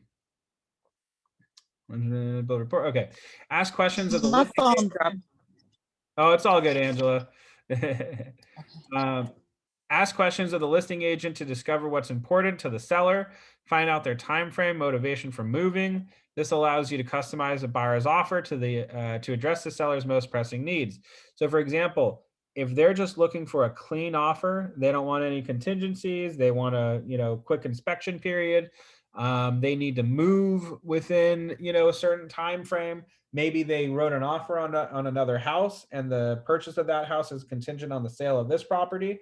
I might be calling the lender and asking them, hey, is there any way we can close this in 20 days? That might not be possible in this market, but we're going to try to make it as friendly to the seller as possible. Inquire about activity on the property. Do you have any offers? That's one of the big questions I'm going to ask right up front. How many offers do you have? And instead of going, do you have any offers? I'm going to say, how many offers do you have? And usually it's harder for somebody to lie on the spot. So they'll be like 0 or 5. So something to keep in mind. Obtain a seller's disclosure statement. That might be difficult to get here in California. It is traditionally done once you're in escrow, just so you know. Find out if there are, and by the by, I don't have my sellers fill that out ahead of time. Because I don't want to be liable for any material defects that I'm not aware of. If I don't know, I can't disclose. So just keep that in mind. Find out if there are or have been any other offers. All right. So writing the offer. This one says right here, a cover letter makes your client's offer stand out and serves the following purposes: summarizes the offer, humanizes the offer. Again, you can write in some circumstance, actually, you're not supposed to do it anyway. So you make that decision on your own. It's very difficult for somebody to prove that you wrote a cover letter. Anyway, just so you know, it's a topic of great contention between a lot of real estate agents right now, to say the least. Anyway, so let's move down a little bit further. Checklist for writing an offer: price and terms. Consult with your buyer to arrive at the most logical offering based on the CMA and items below. Seller's disclosure. Conveyances. Consider what items in the home will transfer or convey to the buyer. Typically, attached fixtures, stay with, and movable items go with the seller. In some areas, a seller disclosure statement will specify which items convey, and these items are often up for negotiation. Keep in mind, though, you might not want to have that written specifically in the offer. Check with your lender, because sometimes they don't want to have items, quote unquote, inside the loan. So you might want to do like a little side deal, a little parlay, just a little on the side, like, hey, by the by, can you include this? Get it in writing still, but you might not want to let the lender know that. Anyway, time for seller acceptance. Be sure to specify the time for acceptance. So, for example, this might not work in this market, but you can say this offer is null and void within 2 days. Now, here's the thing: you can write that in all you want, but if two parties agree. Two parties agree. So if you say this offer is dead within 1 day after submittal, and they come back 5 days later and say, hey, we still like your offer, do you want to go ahead with this? You can still go ahead with that. Financing terms. Make sure the financing terms would be agreeable to your buyer and seller. Buyer pre-approval letter. Include this. Always have a pre-approval letter. It's important. Loan approval. Allow your buyer ample time to finalize their financing. Check with your lender. Okay, that's check with your team leader for average number of days to be expected. Check with your lender. Don't check with the team leader. Check with the lender of how many days they need to close the loan. Closing date. Make sure that the closing date will work for the buyer, their lender, and the closing company. Tuesdays, Wednesdays, and Thursdays are the best days to close because they're in the middle of the week. Therefore, you have an extra business day before or after if needed to complete the transaction. A home warranty. Review any home warranty considerations, repair limits, focus on items the buyer is most interested in repairing. Bear in mind that law regulates how much money the seller can give to the buyer. Explain limits to your buyer. So also, this is something that you're going to want to discuss with your lender. Ask the lender, how much can we get back in repairs or occurring or reoccurring closing costs? Special clauses or contingencies. There are special conditions that must be met in order for a contract to close, such as a satisfactory inspection report or the buyer obtaining funding. Carefully write in any special clauses or contingencies your buyer would like to include in the offer. And in this market, frankly, a lot of buyers are dropping contingencies to make their offer seem better. A cover letter. Include your cover letter when you submit the offer. Your turn. All right, we got some scripts. When a buyer wants the seller to make repairs, if I could have, let's see, let's get somebody who is new. Amber. Hello. Hello. Can you read this script with me? And I will be the buyer. Okay.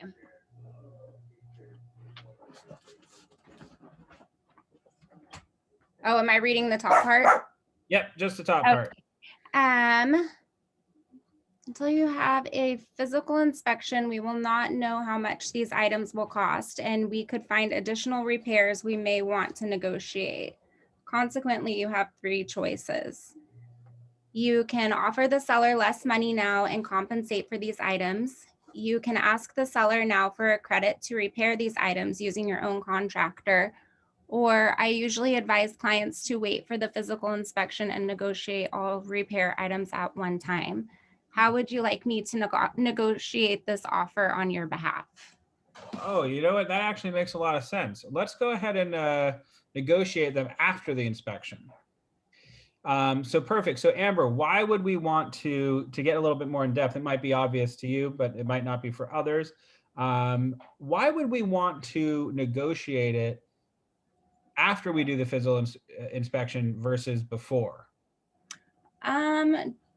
So you know what you're negotiating with. If there's a problem or something, probably want to know before negotiating what you're going to pay. Sure, absolutely. So for example, Amber, we could get into a situation where, they're walking in and they say, this house is perfect. And, I noticed that there's a crack in the wall. Let's offer less money because of that crack. Could I, for example, go, well, why don't we go ahead and pretend that crack doesn't exist? Let's offer what we feel the house would be worth if that crack didn't exist. And then go ahead and then negotiate down once we get the offer accepted. Does that sound like a good strategy? I mean, not sure. It is, and I'll tell you why. Especially in a very competitive market such as right now, a lot of people are going to just look at it and go, "Oh, this is a crack. That's a little bit of drywall putty and some paint. That's no big deal." So let's not raise a stink over that. So let's go ahead and write the offer as is, and then once we do the full inspection, I promise you there are going to be things that come up in the inspection. Once you're in escrow, who can cancel the deal at any time? The buyer or the seller? The buyer. Okay. Can the seller cancel the deal? I think there are certain circumstances where they can, right? Yes, if the buyer is not performing. Right. Or if they disagree on the inspection request. And after a certain amount of time. So for example, and then by the by, whenever you do an inspection, the seller has to disclose any things that they find that comes up in the inspection report to the next buyer. And that next buyer can do an entire new inspection. And guess what I do when I'm that person? Hey, inspector, here's the report that we got. Find everything else that is not on this report. So they're gonna get all that information on that report, and then they're gonna look for all the other things that the other inspector missed. So the point is, it is now going to be in the seller's best interest to quote unquote play ball with the buyer. So when they go ahead and they submit a request for repairs, they're going to be more than likely willing to go ahead and do those repairs to stay in escrow and close that deal. Right. Because otherwise they're going to risk potentially the next person finding more stuff. Now, sometimes they could get into a situation, and this does happen in this market, where they have a backup offer who's like, there's no inspection contingency, I'll waive that, and in fact we're just going to go straight and try to close right away. And that could happen, and so keep that in mind in this market. But typically what I like to do is go ahead and negotiate down. Get into escrow and then negotiate it down. And listen, if they decide that they don't want to negotiate down, Mr. and Mrs. Buyer, we can pull out of the deal at any time at no financial penalty to you. But let's get this into escrow first, and then use our leverage from our position to try to negotiate down. So I like to go for number 3. Now, of course, if they say, well, I just want to offer less money now to compensate for the items, that's fine. I'll go ahead and do that. You can ask for the seller now for a credit of the repair for these items with your own contractor. You could do that. Probably not going to fly very well. Or 3, advise a client to wait for the physical inspection to negotiate all the repairs at one time. But very good, Amber. Awesome. That was great. Good job. Hey, Jeff. I Yeah. have this kind of situation happening just now with the condo that I'm selling. Sure. They had the inspection done, and the buyer was there the last 30 minutes of the inspection with the agent, and everything was fine apart from there was, I guess, some water damage around the guest bathroom, and the inspector suggested to get this mold tested. And the agent later on asked me to ask the seller what he would like to do, if he wants to get it mold tested himself or repair. And I just said like, okay, I'll ask, because I didn't know quite to do it at that moment. Yeah. So after later, I called my mentor and I said like, what do I do? And she said, you don't do anything right now. You're going to wait for them to send a repair request. So I just reached out to her and just texted, hey, let me know if you want to send the repair request. Yeah. And they haven't sent anything yet. And I told the seller, like, if they do that, we're just going to offer like a $500 credit to get it fixed himself, because he said he does not have time. He's getting out of there in 30 days to get this fixed. Is that reasonable?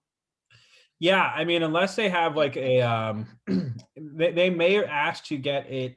Do they have a bid on it? Is it $500? No, so I haven't mentioned any of that yet. I was just like, if they were to come back, say like they want him to get this fixed, right? That he's willing to be like, yeah, I give you $500, you can get it fixed yourself, because it's not guaranteed that it's mold. It's just, it was suggested by the inspector, but you don't really know what, it could just be a little wet or. So what I would do is I would actually send them a notice to perform. I wouldn't even necessarily offer any money up yet. I would just say, if you haven't heard from them, do you know when your inspection contingency is up? I can look that up really quick. Give me a second since I'm driving. Oh, no, don't worry about it. It's okay. Okay. So let's say it's up in do you know how many days you've been in escrow? It's been a week now. Okay, so you have about 7 more days. So 14 days is average on the residential purchase agreement. Let's assume they kept that as standard. Mm-hmm. You have 7 more days. So you can't really submit a notice to perform just yet. I'd wait, kind of be silent, and if they keep asking, what do you want to do about this? Be like, well, you're the buyer, you're the buyer's agent. What do you want to do about this? Right. And kind of wait for them. And then if they submit a request for repair, if they're submitting a request for repair without a bid in hand, and they're just saying, well, we feel it's worth this much, be like, I'd like you to get some bids taken care of so we can determine what that cost is. How did you arrive at that number? If they say, I just, my buyer just threw a number at it. If it seems reasonable, you might want to accept it. If it seems unreasonable, you might say, I'd like you to get some professional bids to see how much it is. Okay. Otherwise, you might want to just renegotiate and just say, well, listen, my seller is willing to give you $500 for it. So actually, I would probably do that one first, then say get some professional bids. So if they say we want $2,000 off the purchase price, I would just go back with, well, how about $500, and see if that flies. Okay. If it doesn't fly, then I'd ask them how they came up with that $2,000 number, and then kind of go from there, if that makes sense. So that I makes really sense. doubt it's $2,000. It's a vinyl, like it's an older, like just cheap vinyl floor, and I really bet that just got a little damp from the, I don't know. Yeah, you'd be surprised. One day of labor for crew of 2 men is probably around like $1,300, surprisingly enough. Right. Or sorry, $750 plus profit is going to come out to be about $1,300 plus parts and material. It could get close to $2,000 unless they have an awesome handyman who could do it for really cheap, but you'd be surprised. Spot Okay. spot fixes sometimes can cost a little bit more than we anticipate. But yeah, just throwing that out there. Awesome. Okay. Good stuff. I would just kind of play it cool and wait to see what happens. You don't have to respond to anything, by the way. It even says so in the contract. Seller does not have to respond. Okay. So just kind of play it cool, see what they do, let them play their cards, let them show you their cards first, and then respond to those cards how you seem fit. And frankly, feel free to reach out to me or another agent in the office to determine, Yeah. how to proceed. Yeah. Okay, perfect. Thank you.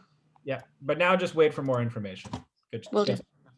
Okay. Who wants to elect themselves to read this script? The second to last one. Or the second one. Yeah. When a buyer wants to make a low offer. Maggie Pay, how about you?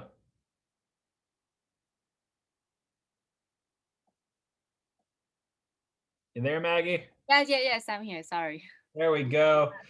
All right, the buyer wants to make a low offer. The one on the screen. Let's do Okay. it. I'll be the buyer if there's any buyer dialogue going on. Okay, Mr. and Mrs. Buyer, there are 3 ways to negotiate a transaction. Number 1, you can make a low offer and run the risk of the seller rejecting it, or continue back at full price uncompensated. Number 2, you can make an offer closer to the asking price and be less flexible if there is a counter offer. Number 3, if you really want this home and are concerned that another buyer might purchase it, you can make a full price offer and give the seller what they want. It's your choice. How would you like me to negotiate on this offer? Well, I really want this house. Let's go for it. So yeah, all of these are acceptable. If you're representing a buyer, it's up to them. Obviously, we want them to say number 3. But if they say number 1, we want to make a low offer and run the risk of the seller rejecting it or countering it back at full price to compensate, fine, we'll go ahead and do that. And oftentimes when you're working with buyers who are just freshly getting into the process, you might have to do a few of those. I like to famously refer to the one buyer that I worked with for 2 years. I think we wrote in total like 30 something offers in total until finally, we found one for a great deal. But my point is, a lot of times there are going to be buyers who are, they need it for a deal and they won't budge on it. So for example, I worked with a guy for 2 years straight until we found him a home. 30 offers later. So keep that in mind. Sometimes they are always going to say 1, no matter what you say to them. And the way I would deal with that buyer who's saying I want to do a lowball offer, look for houses that have been on the market for more than 30 days. Why do you want to do that? Because they're already overpriced, and the seller probably knows it at that point, because they probably had a few comments from other agents saying this is way overpriced, so they might be willing to go down in price. So anyway, okay, good job, Maggie. Thank you. All right, presenting the offer to the listing agent. Call the listing agent immediately to let them know that an offer is coming using command. If anything says e-edge, remember it's command. To invite the listing agent into the buying loop and submit the offer for the client's review and electronic signature. Now, we don't really use that actually, even in command. What we typically will do is we'll send them either something via DocuSign through DocuSign Rooms through command, or you're going to be on the car forms and use zip forms and use their internal electronic signature process. So request a reply within the shortest amount of time your market will allow. For example, and here in California, we can say this is only valid for 24 hours. I will say this, in this market, most of the sellers are just going to ignore that and say, and the selling agent will probably tell you, the listing agent, excuse me, will probably say ahead of time, hey, everybody, offers are due on Monday, and we are reviewing all offers on Wednesday and responding by Thursday. So let your buyer know that that's what's happening. Because frankly, in this market, the seller has the leverage right now. Okay, if the seller counters, consult with your buyer to either accept the counter offer or recounter the offer. At this point, it's important to remind your buyer of current market conditions. What kind of market are we in right now, everybody? Seller's market or a buyer's market? Buyers? Sellers. Definitely a seller's market. Oh. There are good things that are helping buyers right now, which is interest rates. But right now, are there more buyers than there are sellers? Yeah. Yep. So supply and demand. Who has the supply and who's demanding what? Sellers have the supply and buyers are demanding the. Absolutely. Absolutely. So right now, we want to remind our buyers that while interest rates are great, sellers are aware of this, and they know that they're the only house on the market in the entire area. So we have a lot of competition coming up against this. Okay, so let's do this script real quick. David, if you could read this script off for us. Yeah. Hey, Jared, by countering the seller, essentially just wait, hold on, sorry. I can't, I'm like trying to pinch the screen. Jared, by countering the seller has essentially just sold you the home for $200,000. If you counter at 195, it allows the seller to walk away from you or accept another offer in the intern. It is the risk of selling away your dream home. It is the risk of selling away your dream home for only $5,000. Are you okay with this risk? Sorry, I was eating walnuts and my mouth is all dry. No, it's all good. And they do have an error here. It is a risk. It should be is the risk of selling away your home for $5,000. Yeah. So anyway, no, I don't want to lose it over $5,000. Let's go full price. So that's a great script. I love using this one because it absolutely works. And it puts it into good perspective for our potential buyers. Very awesome. Okay, let's get down a little bit. Checklist for reviewing offers. So representing the seller, receive the offer, gather information about the buyer, present the offer to your clients, respond to the offer. So just so you know, everybody, we're probably going to go until 1:30. If you absolutely have to break, I totally understand. We're going a little bit deep into this one, but we had some good combos. So just so you know, we're probably going to go until at least 1:30. So if you have to go, all good. I will see you on Monday. But for everybody who wants to stick around, please continue sticking around because this is some good stuff. And this is the meat and potatoes of this, which is what we want to do is represent sellers. Okay, representing the seller. When a buyer makes an offer on your client's property, there are 4 actions to take. Receive the offer, gather information about the buyer, represent the offer to your client, respond to the offer. All right, when we're receiving the offer, first, thank the buyer's agent for the offer. If you, so basically, I'll just, instead of reading this, I'll just kind of tell you what I would do. When you're receiving an offer, you want to thank all the agents for writing the offer. You want to make sure that you understand that there are other offers coming in you want to explain that there's other offers coming in and when you will be, getting back to them. You want to ask them a lot of questions about their buyer. How long have they been looking for? Which is actually the first thing on the page, which is funny. And hold on, I have a message popping up right now. Okay, no worry. And everybody, don't worry if you're leaving, if for a little bit or for whatever, you don't have to tell me. It's all good. I'm a big boy. I'll live. But thank you for letting me know, Diana. Okay. Have they been approved by a lender? Do you have anything to sell? If they're from out of town, why are they moving to the area? That's also important to know. Why did they select this property? How did they come up with their offer price? Have they made any offers on any other properties? If so, what happened on those negotiations? Why do we want to know that? What are some reasons for wanting to know what happened on a previous negotiation?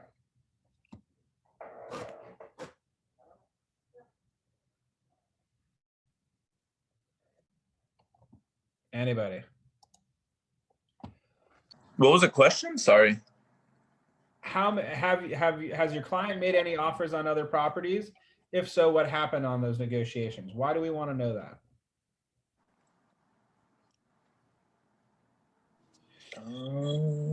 I'll tell you, because that means they fell out of escrow or it wasn't accepted.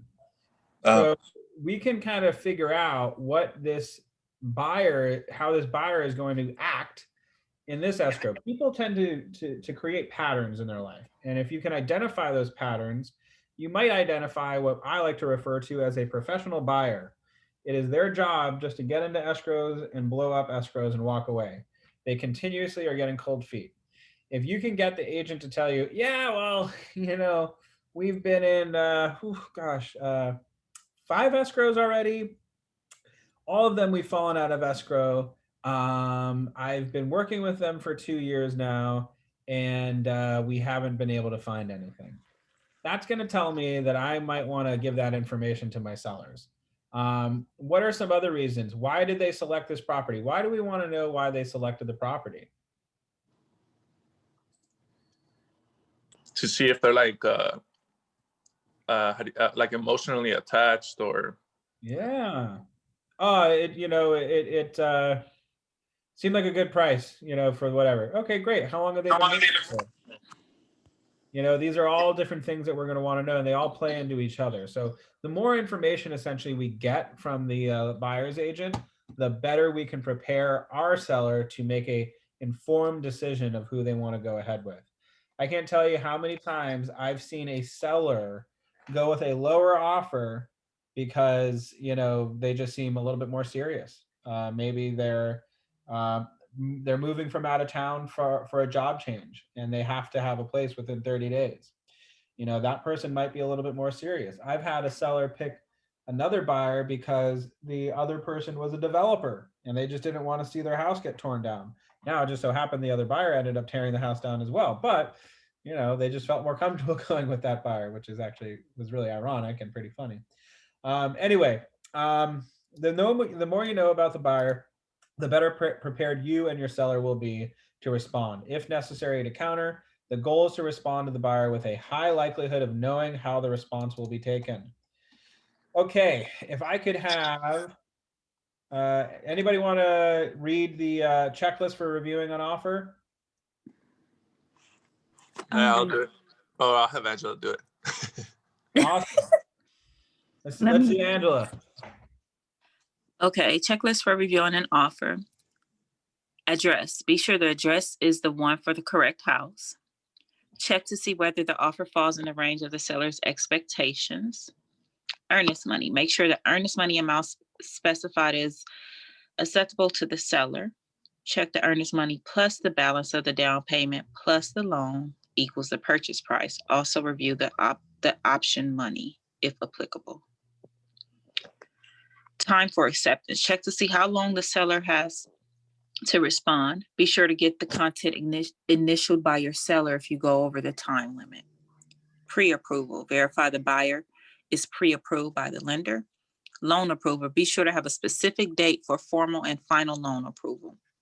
Financing terms. Make sure the financing terms are agreeable to the seller. Closing date. Make sure the closing date on the offer will work with your seller's schedule. Home warranty. Review any home warranty conditions. Let me flip my screen. Conveyances. Go through the appliances and fixtures requested by the buyer with the seller. Be sure all of them convey. Repairs. Review requested repairs with the seller. Special clauses and contingencies. Carefully review any terms relating to closing costs, requests, etc. HOA, seller's disclosure, and mode disclosure. Make sure the seller has completed these documents. Have the seller sign or initial the documents where appropriate. Be sure to check the buyer has initialed and signed in the appropriate places as well. Possession date. Negotiate the date the buyer will take possession after closing to allow your seller significant time to vacate and clean the property if possible. Perfect. That one is huge. I just went into one where I discussed how much time do you need to move out of the house? Probably 6 different times throughout the entire escrow. We still closed and we delayed the escrow twice, and we still ended up going, oh God, a week and a half after the second negotiation of when we would close escrow. So, make sure you have that conversation with your sellers. And if you just have a hunch that they're going to need more time, try to give them more time, because that will just set expectations for the buyer up front. Because I'll tell you one thing, nothing is worse than having an anxious buyer when you're in escrow, especially if they want to close, because they might walk away. So that one, we just squeaked by on the seat of our pants. Okay, present the offer to your client. When you've received an offer from a buyer's agent and have reviewed this offer to make sure there are no questions or surprises. Now it is time to present the offer to your client. First, call your client to let them know that you have an offer to present. Inform them of the offer price and closing date. If possible, present the offer to your client in person. Bring your laptop or tablet with you. I don't do this, but they're saying, if possible, do this. Technically speaking, you are supposed to submit the offer to your client as soon as you get it. Yes, review it, but you're also supposed to send it off to your client. And in fact, what I typically will do is I have a letter that is already typed up for me and ready to go. When I receive an offer, I send it over to my client and I say, Mr. and Mrs. Seller, please see attached offer. Like we discussed before, we are going to review all of these offers on, Friday. Let's say it's Monday, in detail, and then we will review each one step by step. If you have any questions in regards to this offer, now is a great time to write down some notes so we can review them all together on Friday. And I just send it off to them. And then I'll give them a call and let them know that they received an offer as well. And then I will take that offer and I'll put it in a manila folder and put it all together. And then I will review all of those offers together with them on Friday. I don't necessarily drive over to the house every single time we get an offer. So just so you know. Keep the tone of the conversation as positive as possible at all times. Never criticize the buyer, their agent, or their offer. I agree with that. I also agree that if you are being an agent who keeps rapport with their seller, it's okay sometimes to, if it's a really, really low ball offer, we might want to make a little chuckle about that. And that's fine. Explain the offer, discuss the days on market, number of showings, and review an updated CMA to put their offer in perspective for your client. Reaching a decision, accept the offer, counter the offer, reject the offer. There's only 3 choices we have in this situation. We could either accept the offer if it's reasonable, if it's, great price, we can go ahead and accept it right there, right on the spot. We don't have to wait until Friday. We can accept it right then and there. Counter the offer, consult with your client to determine a reasonable counter offer amount. Write the counter offer amount on the contract, or prepare a counter offer, form to have the seller initial it. Reject the offer. You can also just flat out say, nope, we are not interested.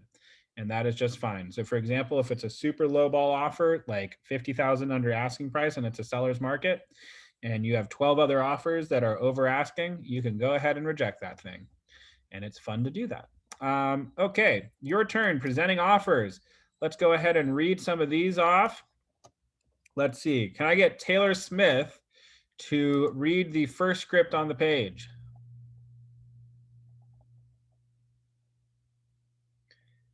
You there, Taylor? You might be on mute. All righty. Okay, moving on from Taylor. Let's go to Saren. Are you available?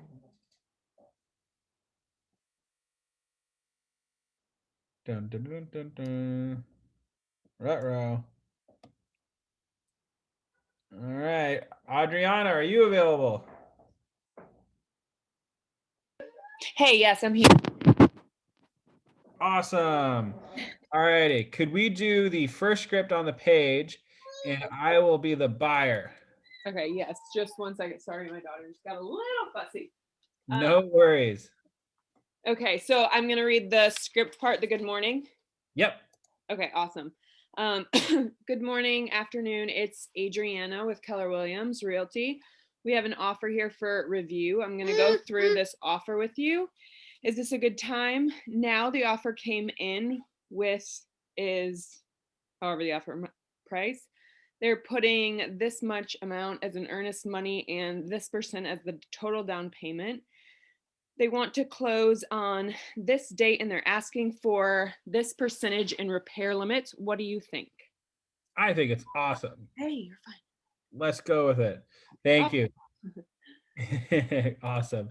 Don't worry. Get to your kid. I have a We've been right here the whole time. She woke up from nap and I'm just keeping her entertained. I'm sure. Don't worry. I totally understand. I have a kid with a tail who's banging on my door trying to get in right now. So That made me feel better about this. Absolutely. Awesome. Thank you so much. That was great. All righty. Let's see.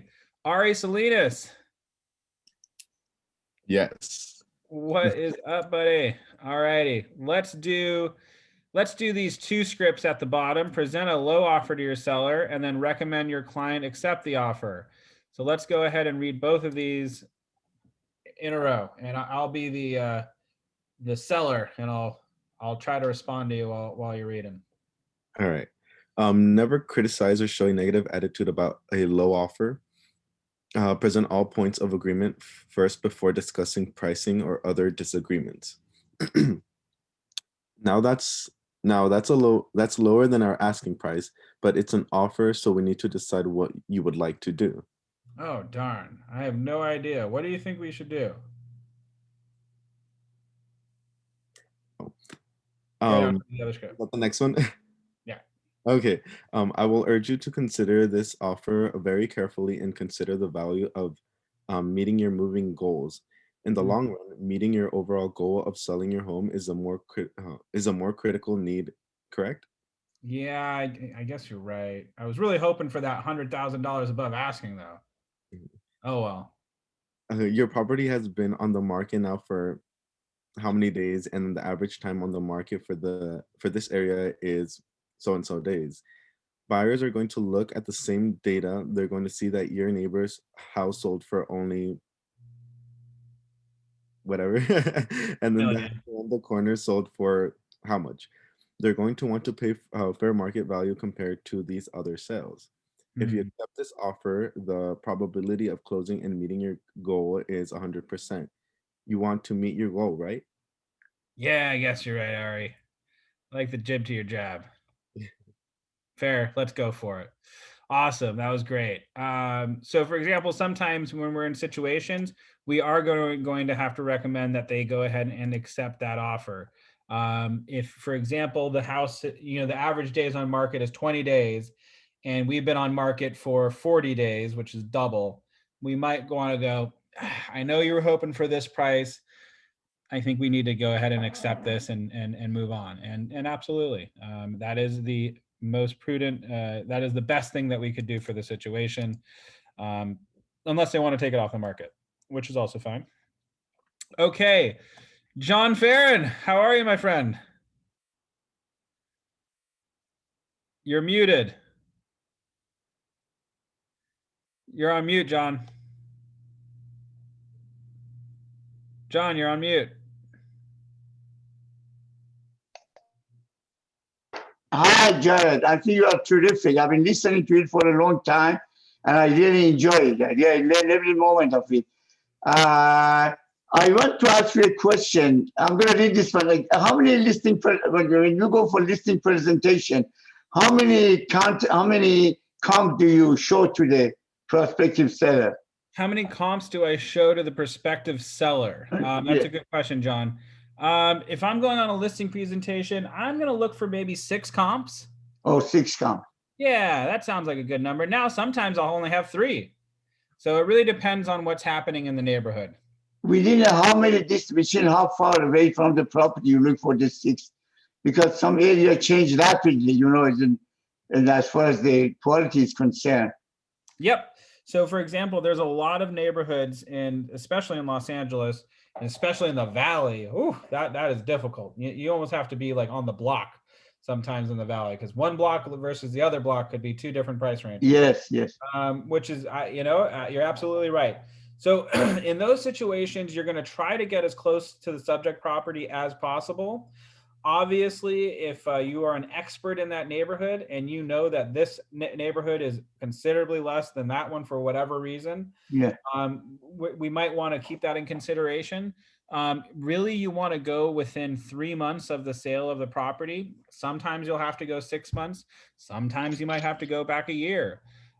Other times, it's really kind of tricky. You're going to have to use a little bit of feel for that. Sometimes there's just no real good comps, and you're just going to have to work with what you got. It is what it is. Now, if you have to go back over a year or something like that to just find good comps for the sales, for example, actually, this is a perfect example. I was comping a property that was in Santa Barbara in this little enclave called like Painted Hills or Painted Caves or something like that. Anyway, it's off one of the main freeways, up a hill a little bit, and there are no homes within a mile of where this house is located, except for this little tiny enclave in the hills. Now, a lot of the houses that have sold that are similar to it, the last time it sold was in 2018. The other sales that were a little bit more recent were manufactured homes that are not really comparable houses that I could use. So the only comparable homes that I could use to justify the price of the property were over 2018, 19, 20, 21. Yeah, 3 years old. So I had to look at the sales data from 3 years ago, see how the percentage of how much homes have increased over time to identify that this was actually a good price for the home that we were working with. Now that is a very, very exacting circumstance.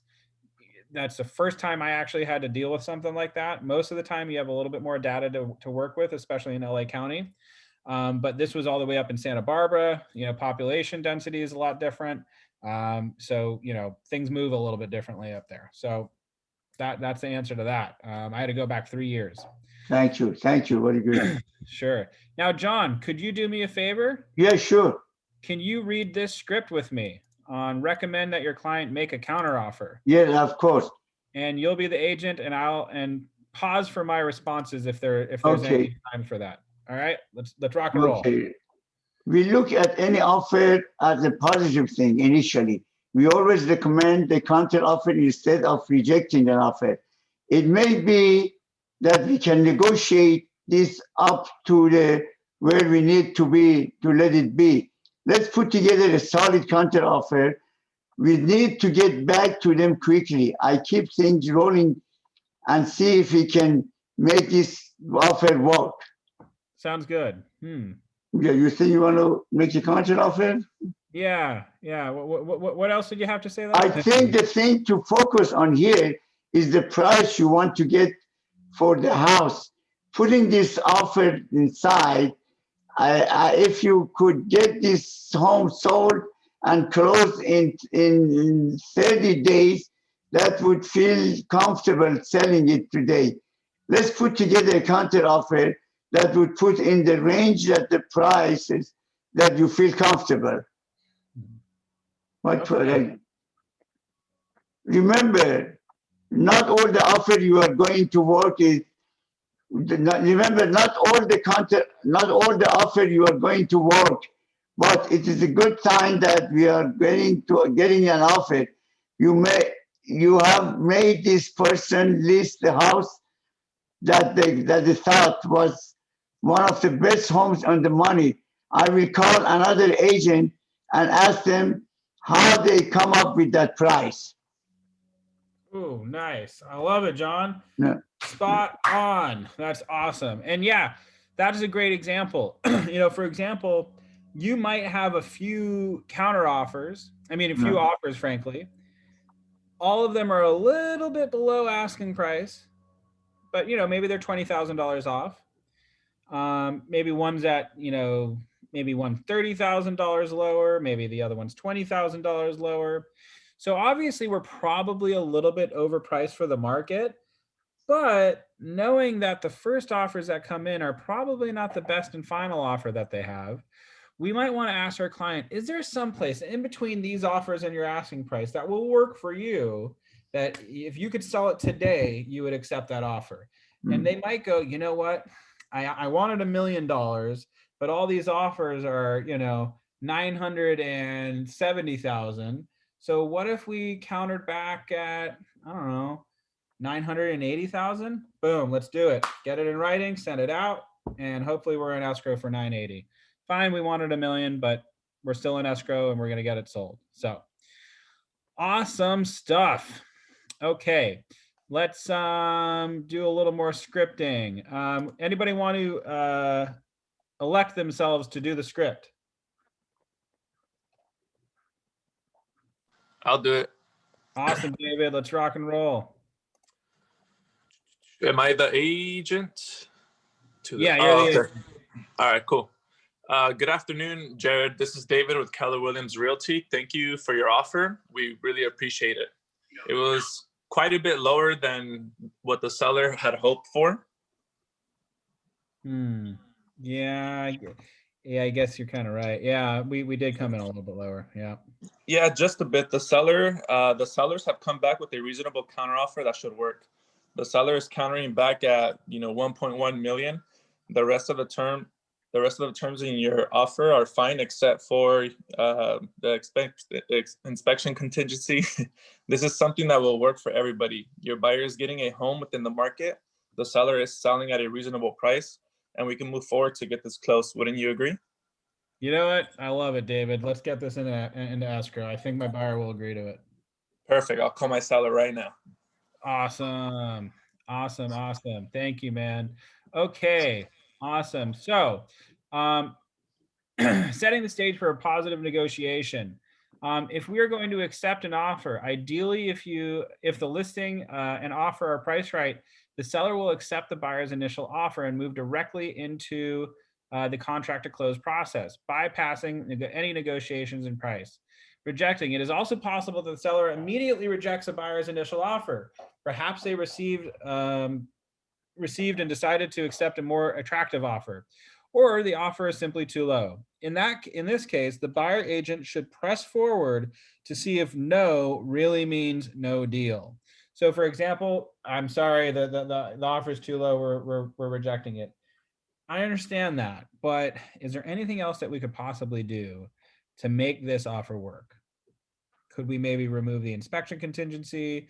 Could we, possibly remove the loan contingency because my buyer is all cash?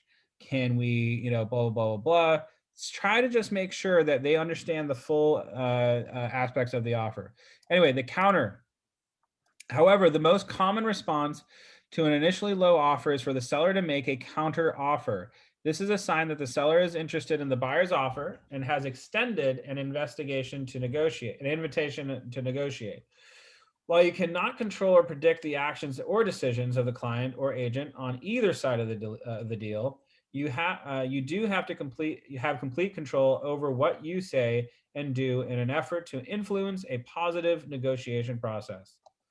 Awesome. In the next session, we will be going further into depth into the art of negotiation. This is my favorite class to teach, by the by, because I love negotiating. As long as I have a willing, able buyer and we're close enough, I have always closed. And I'm sure that's not going to be the case forever in my career, but I've always closed on it. So that's good. And on every single listing I've ever had, I've always closed a deal. So anyway, all righty. So this, we're pretty much done with our lesson today. And before we go, are there any questions, comments, concerns? Just some aha moments that you're like, you know what, I never thought of it like this. Hey, I have a question just about the material. Do we have access to all of that from today? We sure do. And you know what? I usually put it into the chat box, and I apologize I didn't. Thank you for reminding me. Oh, you're so welcome. Thank you. Absolutely. And okay, so just so you know, let me share my screen again really quickly so I can show everybody how to access the information. Okay, so first things first, we're going to go to kwconnect.com. Once we go to KW Connect, we are going to go ahead to the top. And by the by, if you haven't joined the brokerage yet and you're not licensed, you might not be able to get to this information. But you can certainly ask us for it, and I'm happy to share it with you. You're going to go to KW Connect. Once you get there, you're going to go to Training tab. So if you look at the top left corner, it's KW, move right, Connect, move to the right, Calendar, move one more to the right, it's Training. We're going to go down to KWU, which stands for Keller Williams University. We're going to go ahead and click on that, KWU. And then over to the right, towards the center of the page, it is Ignite. Click on Ignite. We go into Ignite, we're going to scroll down a little bit. You can even get the instructor resources, which has a little bit, emboldened in red, some of the answers the instructors are looking for. But I recommend as a student to go into the student resources tab, and you will find every single lesson in Ignite. It's a 12-course class. And honestly, it will get you rocking and rolling in this business. So feel free to go in, read ahead, review old classes and stuff like that. If you speak French, it also has it in French Canadian, which is kind of cool. And yeah, so that's where you would find it. We just did Power Session 9, and this is where you can go into it. And I'll put it in the chat box real quick before we go. So if you so decide to print it out and review for yourself, you're more than welcome to do that. Any other questions before we break? Yes. Sunday. Karen, I have a question, like always. So for those of us that are in the mentorship program, and when we're about to submit an offer, does our mentor do it with us, or are we on our own and then we have to report back? So it's different for everybody. 'Cause I'm not gonna lie, I would want my mentor to be there with me, like as I'm doing it. Certainly. For example, the people that I have mentored, yes, I go with them if they want me to. Sometimes, after working with them for a little while, Michael's not exactly my mentee, but there's one deal that we're working on together, or one client rather that we're working on together. In the beginning, he wanted me to go with him. And in fact, he wasn't licensed at that point, so that's why we were doing it. I talked on his behalf, and I had no problem doing that. But now, he's fully licensed, and he's a lot more confident in his ability, because he should be confident. He's an awesome, very, very intelligent businessman. And now he wants to do it on his own, which is awesome. And I think that that's what you want your mentee to end up doing. But initially, absolutely, it makes sense if you want to have your mentor there with you. And but every mentor is different. Everybody's time is a little bit different, so discuss that with them. Typically, though, yes, the mentor should be able to be there for you. Okay, perfect. Thank you. Absolutely. And thank you, Adriana, for asking. Thank you for reminding me. I saw somebody raise their hand. Who is that? Who was it? Oh, Angela. Angela, yeah. Yes. How are you? Okay, I have two things. Sorry, guys. One is for the other new agents. I was speaking with another new agent, and I was wondering if you guys would like to get together for coffee or alcohol one day and just like talk about what you've learned, or, just brainstorm, help each other out, if you guys would be interested in doing that. There's another agent on this call that's down. Well, I'm always down for alcohol, so count me in. I'm always Okay. down for coffee, being a mom. So like maybe we could get together and like say what we learned, and then Jared's gonna come so then he can help us even more. I am down for that. Okay, cool. I guess like we can leave. Okay. And then Jared, so then my next question, I guess we could leave our contact information in the chat. I'm gonna ask my mentor this as soon as I hang up, but maybe you can give me some, like different people operate and work different ways. I noticed that by speaking to other agents, like everyone has their own way. So maybe you can give me, I'm gonna show a client a property this evening, and if they want to submit an offer, the property is like $589. I think it's a little overpriced. If they want to submit an offer right then and there, will I be able to call my mentor and say, can we do like what who just said that? I didn't even see who was speaking. But like, I don't know. I think I'm a little overwhelmed. I don't blame you. It's all good. Real estate can be very overwhelming at first. But the more we do it, the more the more comfortable we're going to feel in this, area of unknown. Whenever we're doing something that is unknown, we're going to feel a little bit uncomfortable. And so what I always like to say, and what Josh will always say, Josh Spitzen, is get comfortable with the uncomfortable. And the more you do that, the more you're going to find that you no longer feel so nervous in uncomfortable situations. Now, with that said, yes, I would imagine your mentor would be willing to help you write the offer and walk you through it. If your mentor's not available, you're welcome to call me. I'm always happy to help as much as I can. So, I hope that helps. All mentors are different. I will say that. Some of their time is very valuable. Obviously, they're running businesses themselves. So it really depends on the mentor.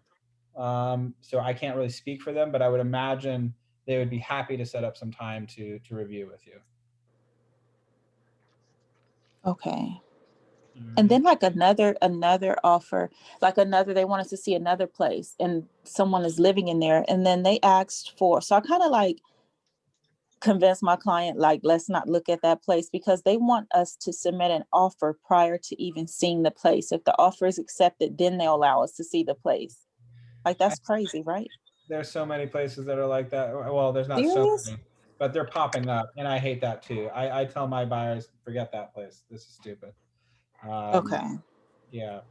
It's a strong move. I mean, honestly, if you want to go ahead and do that, you can. You're not really doing anything. You're not exactly like, entering into an escrow. They may even say showings upon accepted offer. Yeah, that's what it is. Okay, sure. I kind of missed a part of it. You can go ahead and do that. Just make sure that your contingencies are in place and your inspection period contingencies in place. And then right when you get in there, excuse me, if it's horrible and you don't like it, cancel escrow right then and there. So I think it's a really weird move that some people are doing, but yeah, you can, they do it. I personally steer my clients away from properties like that because I just feel like they're going to be very difficult during escrow, if that makes sense. Yeah. Okay. Yeah. It's like me telling a girl, I'm asking a girl out on a date, and I'm like, "Are we gonna get married or what?" It's like, wait a second, we haven't even gone on a date yet. Like, what do you mean? Like, you know what I'm saying? It's strange. It's strange for somebody to be like, "Give me an offer right now." Like, who would do that? It doesn't make sense. Yeah. Okay. Okay. I don't get it. Sounds So, like an online bully. huh? Sounds like an online bully, like a realtor bully. Like, you can't see this house unless you give me an offer. Like, at the Sandlot, like the little rascal movie, like an online bully. Yeah, it's crazy. Yeah, that's weird. I wouldn't want to deal with that kind of person. All right. Any other questions before we go? Jared, the cold calling class. Oh, yes. I can do tomorrow at 12 or 12:30 at the office. Or do we want to do something? That for next works. week? I'll be there in the morning. I'm gonna try to go consistently. Same. Okay. I'll be here tomorrow.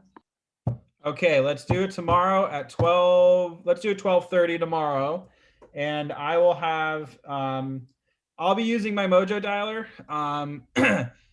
I don't usually let people use my Mojo dialer just because it comes off of my phone number. But what I can do is I can print out numbers for everybody to call if you want. That works better actually. So we don't, take turns in sharing the Mojo. We just dial away, the Yep. numbers list. Yep, absolutely. And if we're all cold calling together, we should all be wearing masks, just so you know. I don't care if you don't like masks. If you're around me, you got to wear a mask. Just so you know. Awesome. Very, very cool. All righty. Sounds good, everybody. Let's plan on meeting tomorrow at 12:30 if you want to join the cold calling session. I will try to bring some scripts with me if I can remember. I might be a little bit on the run, but you'll also quickly realize I don't really use scripts when I cold call. I use kind of just like a basic, script that I've used in the past, and you're welcome to kind of go ahead and use that. I refer to past sales whenever I'm calling. It usually typically goes, "Hi, my name is Jared Medlinski with Keller Williams, Beverly Hills. Listen, I see that you live in Bel Air. We sold the property at 2201 Linda Flora. I use that one all the time. We have all these buyers who are interested. Do you know anybody in the neighborhood who's interested in selling?" And then they either go no or they go yes, and we continue the conversation from there. So that's the easy thing that I use. It seems to have worked. I've gotten appointments that way. So that's what I do. But if you have a script that you like using, please feel free to do that. And more importantly, we should make it fun. And that's the main goal with cold calling. It should be fun. All right. Yeah, I'm sorry, do you leave a message? Because most of the time that I call, they don't pick up the phone. Like 8 out of the 10, they don't pick up the phone. Do you leave a message or just you want a direct conversation? Is it a good idea? What's your experience? Yeah, I'll leave a message. I'll just be like, "Hey, it's Jared Medlinski with Keller Williams, Beverly Hills. I was just wondering if we can have a quick chat about your home. 310-386-8590. Thank you so much. Bye." Something simple, no big deal. Yeah. All right, everybody. All right, if you want a cold call tomorrow, 12:30 at the office, I'll be at the, if you walk in the office and go left, there's a balcony off to the left side. That's where I will be, and I hope to see you all there. And other than that, I'll see you on Monday. All right. See you later. Sounds good. Bye, everyone. Bye, y'all. Thank you guys. Go kill it, y'all. Take care. Bye-bye.